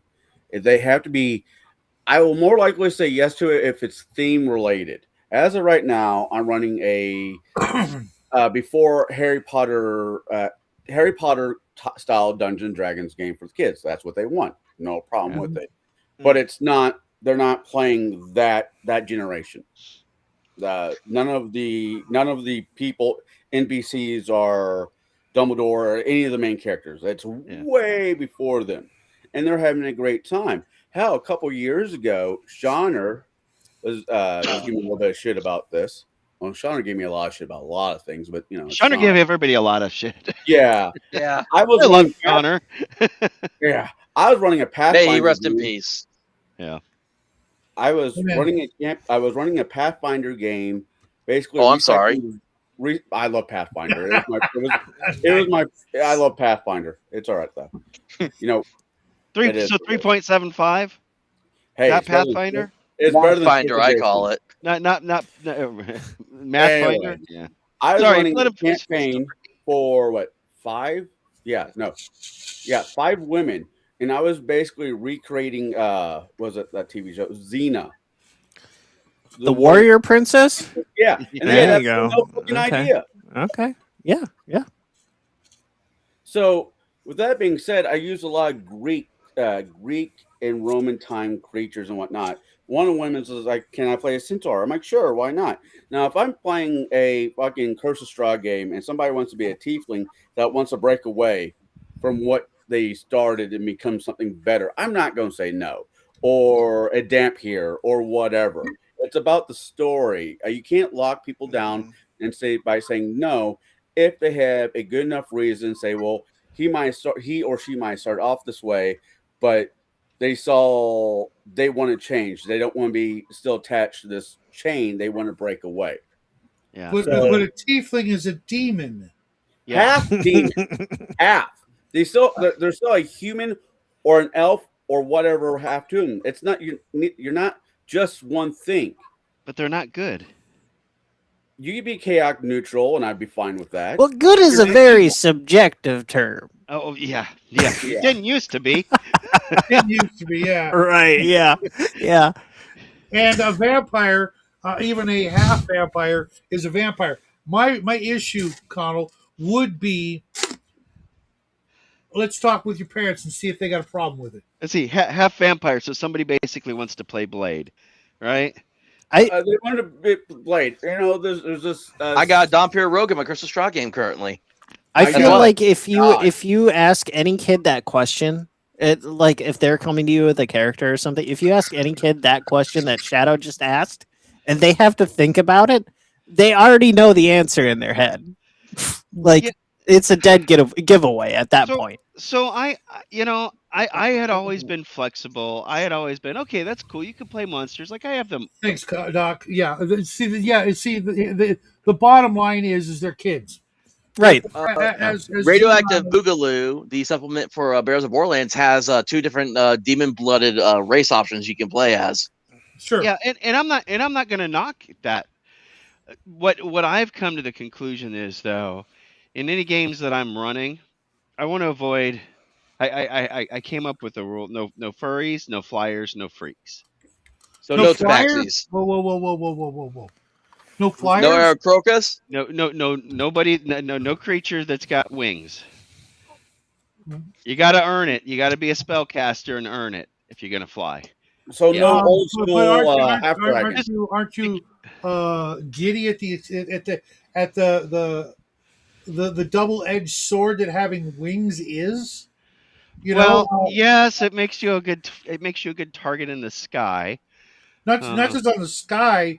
You're in a dungeon or in a room, and they haven't gotten up to fly yet, and everything with a bow or fire, like torches, look and go, hey, look, it's got feathers. Whoosh! Look, now it's on fire. Yeah, and I know I can deal with it like that. The problem is it's they're always the motivation usually behind a player that wants to choose something like that is because they want to be able to take advantage of certain situations. Again, double-edged sword. Yes, you can fly. Yeah. Yes, you can fly. But if your wings get damaged, it's going to be like double damage and excruciatingly painful. And you could literally never fly again, which would be, like, Oh yeah, but worse than hell. then they're gonna whine about that. Well, that's why you make them sign in blood a contract saying that they won't do so. Sign in But they blood. already have demon blood, right? They should be no problem with the signing See, off when I play the half of their soul Tieflings, that's left. I go the lawful evil route, where they'll follow the law, but they do it to their own advantage. Well, But you're an adult, right? Right? You're an adult. Well, you well, can I mean, that's take- up for debate, but we'll say yes for this. You can take responsibility for your actions. If I'm running a game at a store and a kid comes in, I don't care what kind of kid, a kid comes in under 18, says, I want to run a succubus or a vampire or a dampire or whatever, and then mom and dad come in 3 weeks later and like, what are you teaching my kid? I'm like, whoa. Yeah. I'm getting the parents up front saying, hey, you're leaving your kid here. Your kid wants to run an anti-paladin, a chaotic evil freaking blah, blah, blah, blah, blah. Are you aware that your kid needs therapy? Yeah. Yeah. Okay, hold on. The Hear me majority of out. these kids these days need All right. therapy. I'm not looking at a lawsuit So because I'm trying to run a game and I make got $2 a time. I have a 15-year-old kid who I guess this past summer his parents introduced him to Buffy and Angel, the TV shows. Not a Oh problem. God, Okay. The kid I know, comes in, right? he's like, Vampire Slayer. You don't yeah, like the kid, Buffy? Oh, come on. Oh no, I've never it seen was it. a blast from the past. My uncle used to watch that Oh, so did stuff I. on replay like your all the kid Oh, time. your goes uncle was to gay? Wow. Okay. What am I, your uncle, No, Dave? no, it was like holy crap! Wow, I haven't heard Buffy since 2014 ish. I'm trying to get people to do a rewatch of Buffy. There you go. In fact, I'm I'm Sorry, trying to get. sorry. I'm trying. anyways. Go ahead. So the kid comes in. He says, "I just watched all Buffy." I'm like, "Holy shit! That's what? How many seasons?" A And lot. Angel. I'm like, "What were you doing? And you did this summer?" I'm like, "Yeah." Did you not go outside and touch grass at all? What? He's like, "Well, I was grounded." I'm like, "No questions." And he's like, "Well, I want to play Spike." So double punishment. They had to stay inside and they had to watch Buffy. Oh Those are man. some mean ass parents. So the kid comes in and says, "I want to play a character like Spike," and I'm like, "Spike's a bad guy." He's like, "Yeah, for the first half of the show, then he gets his soul back and he becomes Yep. not good but not bad." I'm like, "So you want to play a character who made a deal with something, and you're trying to get your soul back?" He's like, "Yeah, but I want to be a vampire." I'm like, "Well, you can't be a vampire. You'll run into too many fucking issues. The best I can Yeah. do is a damp hair." He's like, "What's that?" I'm like, "It's half vampire, half normally human. You can do half elf, but normally human." He's like, "Yeah, can I do that?" I'm like, "As long," and I set down rules, and there will be no signing of blood in your basement, Shadow. That's just fucking weird with kids. You should know better. But yeah, I agree with Shadow. From like 10, my youngest player is like 10 years old. From 10 to like 13, I probably should talk to your parents. 14, 15, 16, I'm going to give it a little more of a pass. And if you're an adult, you can play whatever the hell you want, as long as A, it fits the story or the campaign I'm running, and B, you actually tell me the goals of said character and not just try and get one past me, because just because I hang out with Shadow does not mean I'm an idiot. Right. I will admit that the toughest people to play with are people that have like overt crushes on other people playing in the game. Oh God. Those are awkward games to sit through. I am not gonna lie. So Oh my god. Oh, this and past you have to play. If you are a man, you have to be. You have to play the sex that you come in and shop as. I don't let any. Well, I want to play a female. Well, you're a boy. This is not going to happen. oh But I god, identify as a tiefling or as a succubus. it's like you have to it's like you have to play as the gender you are, and there's only two of them. If you try to do anything else, get out. Like I said, these days I wouldn't be taking any chances. I would have a consent form created for anybody under 18. Just saying. Yeah, that's it's sad that we live in the world that Because back in my day, um, things we were a lot weirder at the local shop. Okay, just saying. I had Was this people the hitting Roman on me era, that the were twice late my freaking age at 14. Victorian? You know what I'm saying? It was Yeah. creepy sometimes. I Oh, remember the night that I was at the game shop and I had to I thought I was gonna have to do CPR on somebody who literally passed out at the table. And like I mean just dead cement bag keeled over onto the floor. I thought I was gonna have to do CPR on him. really. Yeah, I pulseless on the floor, regained their pulse pretty quick though. I don't know what was going on with them, but it's still a little weird out there. Just depends on where you're at. It's still a little weird, Well, even in my day. and you never know why they passed out, whether it was Yeah, actual medical condition that they had or something that was brought on by some foreign substance that caused it or what, Could have The been any number of things. the strangest thing is like they passed out on the floor, and then the next thing you know, the judge comes in and he's totally unaware of anything that's going on. Can't see this guy on the floor because he's like a couple of tables in, so he's behind people's feet. And I saw him keel over, just like literally looking at him. And the judge comes in and he's like, "Okay, we're gonna do the next round of magic. We got this person and this person on table 1 and 2." Just like the whole thing carries on. It's Yeah, kind I of do have to nuts. agree with Bo Paints. Is I would probably feel more comfortable if I ran for kids that were my family than just some random people's kids. Yeah, yeah. Yeah, that is incredibly fair. You have to do what you're comfortable with.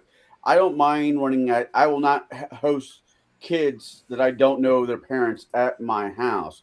But a local game shop should be, and I hate saying words like safe places because they just don't exist. A public place, at least, A some place where public, like yeah, people will have public. eyes on you. A couple So that weeks way, ago, yeah, a couple weeks ago, I ran a D&D one shot in a Catholic church. I thought I was going to catch on fire the entire time. It was just really. I kept looking up, like, please, please, God, don't. But but yeah, it has to be a place that you could take your kids and they're not going to be worried. I completely agree. Game shops, it's a mixed bag. You made your saving throw on that visit to the church there, buddy. There you go. I went to confessions like a couple days later, though. did you say like it's like I apologize? I've been a bad boy, Daddy. No. Although I always feel kind of Oh, weird boy. when the priest is Oh, boy. laughing on the other side of the screen. I was gonna go. I lost my train of thought. Thank you, guys. Sorry, No, I agree with Shadow. it's got to be my fault. And It's always my fault. as I said earlier, I find game shops are always a mixed bag because ideally they are somewhere that you should be able to take your kids, like, honey, me and your dad or whatever are going to run over here. We'll be gone for half an hour, or you're meeting your friends, whatever. It should be that place. But How are you playing a game in a half hour? I was gonna say. not for a game. They just go in there to buy a few things and leave, or Oh, they're sure. meeting They're looking friends through or the stuff. whatever, So Yeah. At this point, if you walk into a game show, like a game store, as a kid these days, what are you going to be buying a few things of? I'm curious because Magic the Gathering, I, the Dice. miniatures, dice. okay, dice are pretty cheap. I'll give Not you that. everybody- Magic's creeping up there. I only but say dice fair because enough. my local game store only has like D&D and Pathfinder books. They barely keep anything outside of that RPG wise. It has crept. I will say that, like, going in there, your allowance money is going to be stretched pretty thin if you're going in there for like 2 packs of Magic or like some Pokemon cards or something. Like just 2 packs of those are going to be. Yeah, they're not cheap. $15. Yeah. No, you're not that far off. I won't say 15. Last time I bought a pack at my local game shop, which wasn't about maybe a month ago, it was $5.25. But the guy decided to round down because of no more pennies, which there's a whole different argument in my head right now. But yeah, for whatever reason, we're taking Timmy to the game shop. He's either meeting his friends or he Right. wants to buy stuff, whatever. Right. But it's not that, and it's really too. I'm sure at one point it was. Nowadays, you got old school gamers that don't know how to bathe. That's always been the Yeah, that's you just got- expected. that goes back to the 60s. You got adults and young adults that don't understand to check the language at the door. And there's always the weirdo factor. I mean, yes, we're all weird, but I mean the creepy weird factor that you find at game shops as well. So I'd like to think that there is a little bit more policing these days on that last point, though. At least when I was going as a kid, and that there were definitely there were people that were around that were that didn't look so great, and like I did know. There were a few times where somebody was like, "Oh, hey, hi, are you interested in such and such a game?" And I just got like turned away from like a proximity of somebody. And like I didn't even know it at the time, but like older me now is like, oh yeah, that was definitely somebody that you didn't want to be around for many reasons, especially the creepy kind. But like, I think Well, there's a little more policing on that front, but all of the above is still a little bit true in various Considering I plan on amounts. opening a shop someday. These are all things I have to consider way before doing that, because ideally a good shop has like a completely dedicated area for gaming, but it's got to be Mhm. within view of the staff, right? Yeah. So not a that back room somewhere. exactly. It's got Yeah. to be something that the staff, if not a full-time member, is just policing the area, just making sure that nobody's getting into a fight, no one's being bullied, nobody's crying, nobody's doing drugs, nobody's doing anything that I don't want in my building. Yeah. Yeah. I mean, the shop that I went to, they had it set up in a kind of a, I guess in a, I would say it's a pretty safe way. They had the fire exit was behind the counter. You could run right through the counter. They had like a gap in the counter. You could run right through the counter into the fire exit. But then the only other exit was out street side. So either you're leaving with everybody seeing you, or you're going out a fire exit, which the staff is manning because it's next to the till. So Bo is volunteering to be the creep detector at my store. Thanks, Bo. There I you thought go. you, I The thought you were a game little store older that than that, I but have, okay. it is almost fully open. Like like it literally just walking. It's just like one big open area. Like you can see like straight through the doors to all the tables in the back. Like Yeah, great view. there you go. So yeah, and there's only like the front entrance, and then I think they have a back entrance. The one game store to go to. I actually had to cut off another one because they wanted to be, oh, we're standing against ICE crap on Facebook. I'm like, nope, screw you guys. So Yeah, that's these guys need to stop that crap. You can So keep it to so yourself at the bare minimum. yeah. Keep That's your that's shit to yourself. that's Uh, why Yeah. I have Yep. the respect I do for Trollord, because they were like, no, we make games. We don't talk politics. We make games. Now, my co-host, yeah, we'll we'll delve against the message and stuff like that, and complain about WotC and the guys that make Pathfinder, and but it would be. I mean, there's no really. It seems to me, with a few exceptions, and Arduin may be one of them. Um, you've either got completely apolitical companies or companies that let you know that they're on this particular side, whereas nobody says they're on the other side particularly. And it would be the same if it was either, you know what I mean? If it was the opposite, right? If you went into a store and they were a certain way, the opposite of the way the other guys are, I don't know that I'd really want to, not, I you know what get I it. mean? I get it. You know, No, because you know what? just But sell your freaking product, do your thing, yeah, and keep your personal opinions about things that are not games to your personal opinion self or the group of people that want to have those discussions. right. Otherwise, Right. who was it? It said, Republicans buy sneakers too. You yeah, know, Michael Jordan. Yeah, thank you. he did.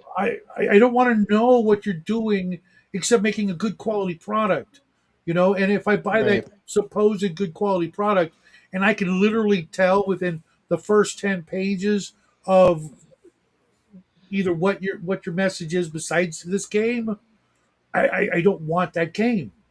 You know what I mean? When I buy any game prior to, let's say, 1995, you could not tell anything about who wrote the game other than maybe what fantasy movies and stories they like to borrow from, right? From Here. D&D's first Appendix N all the way up to, maybe even the year 2000, you would be hard pressed to find any, agenda in a product like that. And that's the way it should always be, should always have been. Uh, I mean, unless you're literally more invested in that message than your product, You know, right? I've had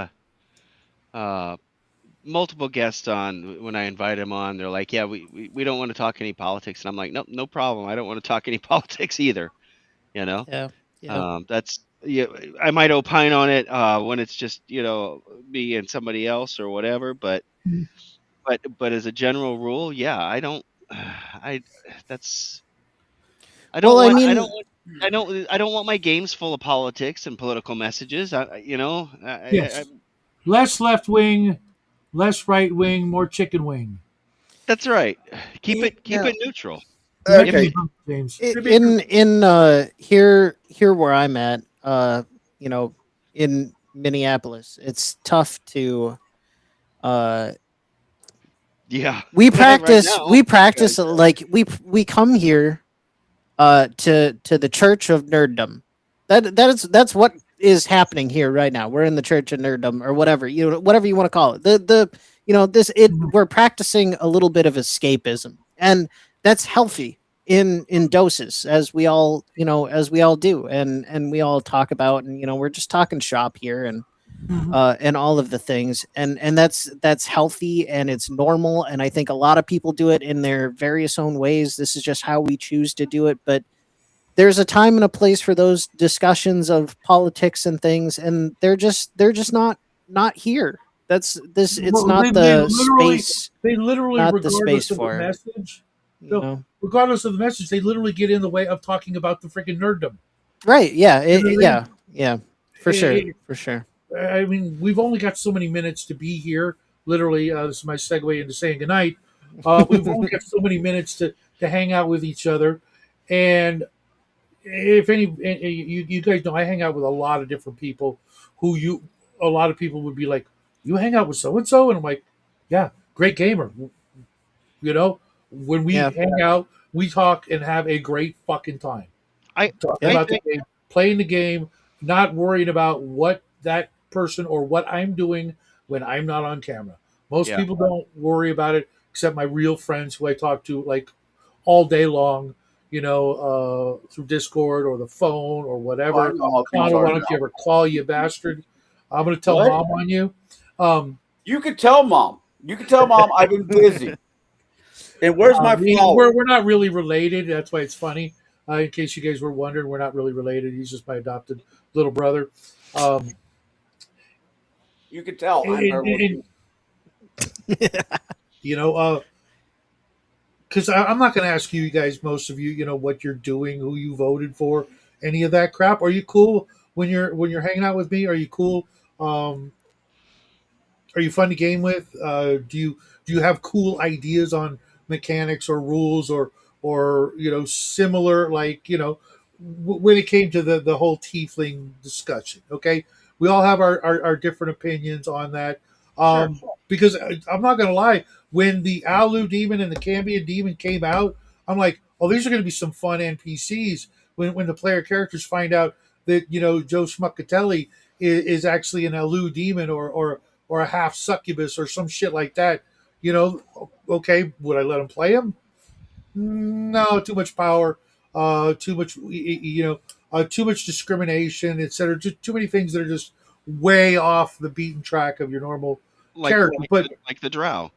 Same thing with the thank you, drow. or the dwarves that I could never pronounce.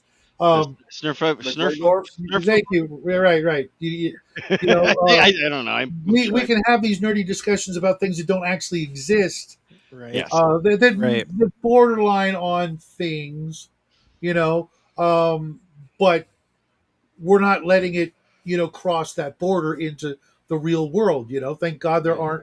aren't, succubus living down the street, because yours truly would be, getting the community watch together and, Four blocks you know, down. 4 blocks down. There's a succubus that lives no 5 blocks down. Her name is Karanda. She's my ex-wife. You're- Should we call a Slayer?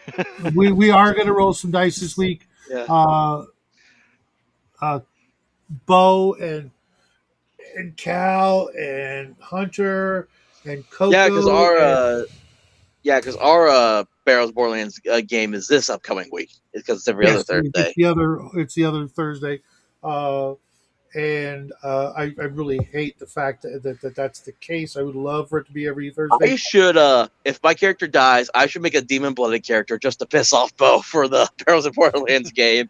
I'm sure it wouldn't piss him off because it's a different thing, and we're all adults. You know, the folks that because I mean, min maxing and optimizing and things like that. You could do that with anybody. I was looking at just a good old fashioned thief in Barrows and Borderlands. I mean, there are ways to optimize that character in the right situation that could really seem like unfair, compared to things that or like thieves we've had to run in the past. You can do it with any kind of character, and B&B is a perfect example of, opening the possibilities a little more, but still having a playable situation that seems more or less fair. Like what Death Angel was saying, when the Unearthed Arcana came out and the Drow was first introduced as a player character, it was so incredibly lopsided in favor of the character compared to every other character that you could possibly come up with running. It just made it not fun for anybody not running one of those characters. Like, you get to do all that at first level, and you can Yeah. go up to all these levels and do all this other crap that nobody else could ever dream of doing at 7, 8, 9th level kind of thing. Even in third edition or 3.5, it clearly stated, I think it was in the Forgotten Realms campaign setting, it said that if you're gonna allow a character to play or a player to play a drow character, that they would start off at level 1 and the other players would be like level 3, you Yeah. know, because that's the difference in the Well, no. capabilities. Wait. The power of the drow, immune to sleep, and Wait. this and that and the other, and they had daylight sensitivity, and they had this and that and the other. They did have some drawbacks, but They run off a Red Bull? Are they like an intern that just runs off a Red Bull, it sounds like so far? I don't know, man. I wish Red Bull worked that way. I'm a professional chef, and I wish Red Bull actually, kept your ass fucking awake. I'm like, I could drink a case of them, and I'm like, other than having a piss and having a headache, I'm not, I won't go to bed. Yeah. Speaking of which, I do have to go to bed. It No, is you don't. Sunday night. We've been here 3 hours, Connell. Show up more. Dude, you have my freaking phone number. What the hell? Jackie Just asks like- about you all the time. As I said, to one of my other friends earlier today, it's like, please God, take your fist out of my ass for 5 fucking seconds. My life is just kind of blown up, but that's, being Wow. This is a statement and a half. Wow. I mean, that's literally so many kinds of offensive. I can't even believe that we're related. Bill, what do you do on Wednesday night, Bill? Wednesday night, should I pencil it for something with you, man? I'm thinking, because I this is like the first time I've done a Saturday night shadow chat in a long time, because I do a game with Omen and Off Grid and who's the other guy? I'm forgetting. God, I'm sorry. I do this all the time. George. Sorry, George. Fuck. How can I forget you, buddy? Well, because you're not here tonight. That's why, George. Where you been? Huh? You show up for game time, but when we're gonna just hang out and be bros. No, he does all my artwork for my thumbnails, and he's one of the greatest guys I've ever known. Sure.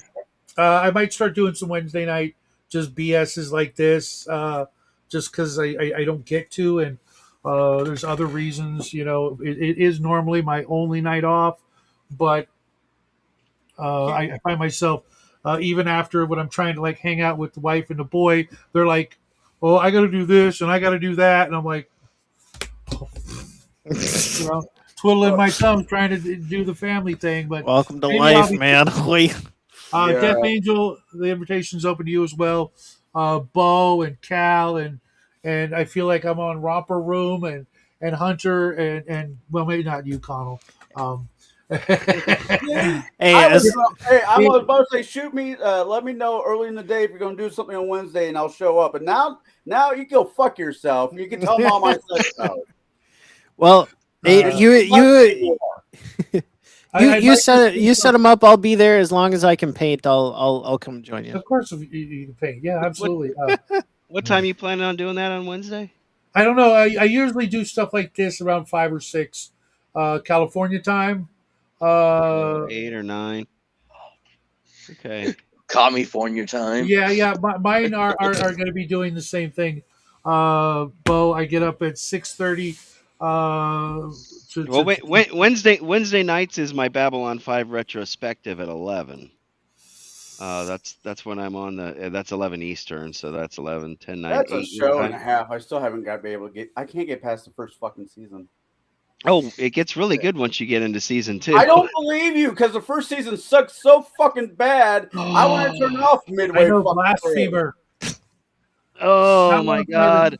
Babylon 5 is one of like I this week I'm doing my top 10 favorite TV shows. I welcome everybody to do the same thing. Okay.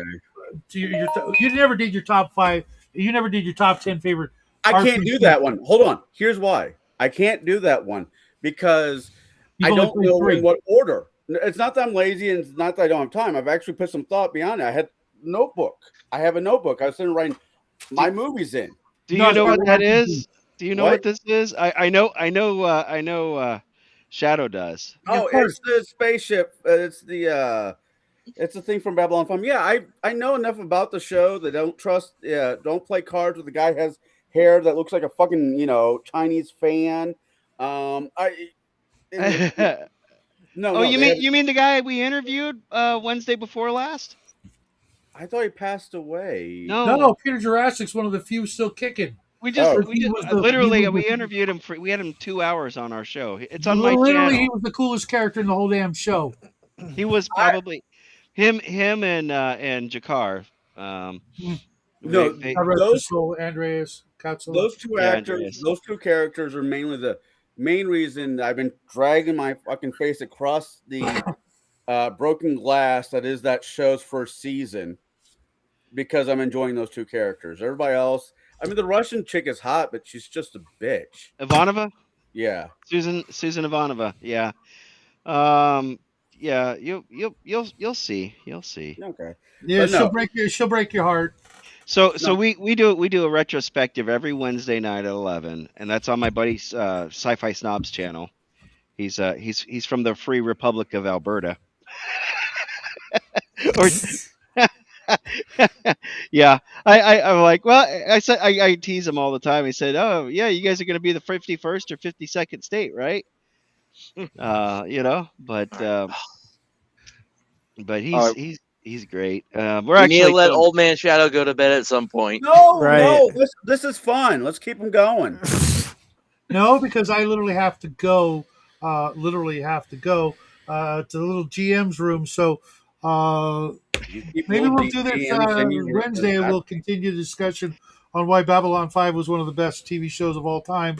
Second only to Firefly, which is better. yeah. Unfortunately, my co-host Cam, he doesn't like Firefly. We haven't convinced him. Dude, the women were 10 times smoking hotter. The humor was better. The everything was better except the length. That it got cut off to a mere 14 episodes. You were talking about going to a little DM room, and now you're talking about length and cutting things off. Jesus Christ! Yeah, because I got to pinch one off. Is that what you want to hear? That's not much better, boss. No. No, that's But- not. Well, Tomorrow night on my channel, speaking of Cam, we've got Bad News Bards. That's at 9 p.m. Eastern, 8 Central. So that's one of these days I'm gonna get you on, Shadow. We'll get you on. I know. I just gotta. You and Jackie, right? We're gonna get both of you guys on. Jackie's going to be the harder trick. Getting him to sit at the dinner table for longer than 5 minutes is a chore. He's about to turn 18, and you know what that's like. Oh yeah, well, not anymore. I kind of barely remember. Yeah, But- then fuel that with straight A grades, and you should have seen him at the he did the JROTC award ceremony, as in he was at the podium telling the entire building what to freaking do who to come up, etc., conducting the whole ceremony. It was like, who's that? That's not my son. Oh my god, that's my son. All that was missing was the shave the mustache down to like this. Yeah. Oh Lord. Oh God. I'm not even kidding. He was just like scary and amazing at the same time. It sounds With more his, like he's more Mussolini than he was the short. and Little that's why he that was kept the playing with that. mustache. And Yeah. I mean, if you haven't seen him, yeah. Yeah. We got Black Todd from Blackwell Games coming on tomorrow night. Awesome. Nice. So Great game. I don't know anything about Whoa, D12 Coco, or how are Horde we Wars. friends? You haven't watched either, dude? Go watch Babylon 5 right now. I've Tell never your seen wife it. you're watching You've never Babylon seen 5. Babylon 5? Hurry up! Go cram them. You I can will watch see you it on tomorrow, Tubi. Cal. Bo, We'll thanks for see hanging you, out. Cal. Everybody else, I really got to go. All right. Hunter, I will see you later. Again, everybody here, maybe we'll do this again Wednesday if you guys got the time. Love to. You guys all know where to get a Yeah. hold of me on Discord. Have yourself a great weekend, great week. Go out there, play some games, and better yet, go out there and find some people and teach them how to play some great games. Because each and every one of you's got it in you to be not just a great DM, but a great mentor to the next generation. With Yeah, that, like and subscribe to everybody's channel. shut up, Colin. Except for mine. No. Yeah, don't go to mine. It's a shit show. I don't hang out with losers. Don't talk about yourself like that. I will tell mom on you. Good night, everybody. Good night. Yeah. Thanks for Good Have a good joining night. night, y'all. Dungeons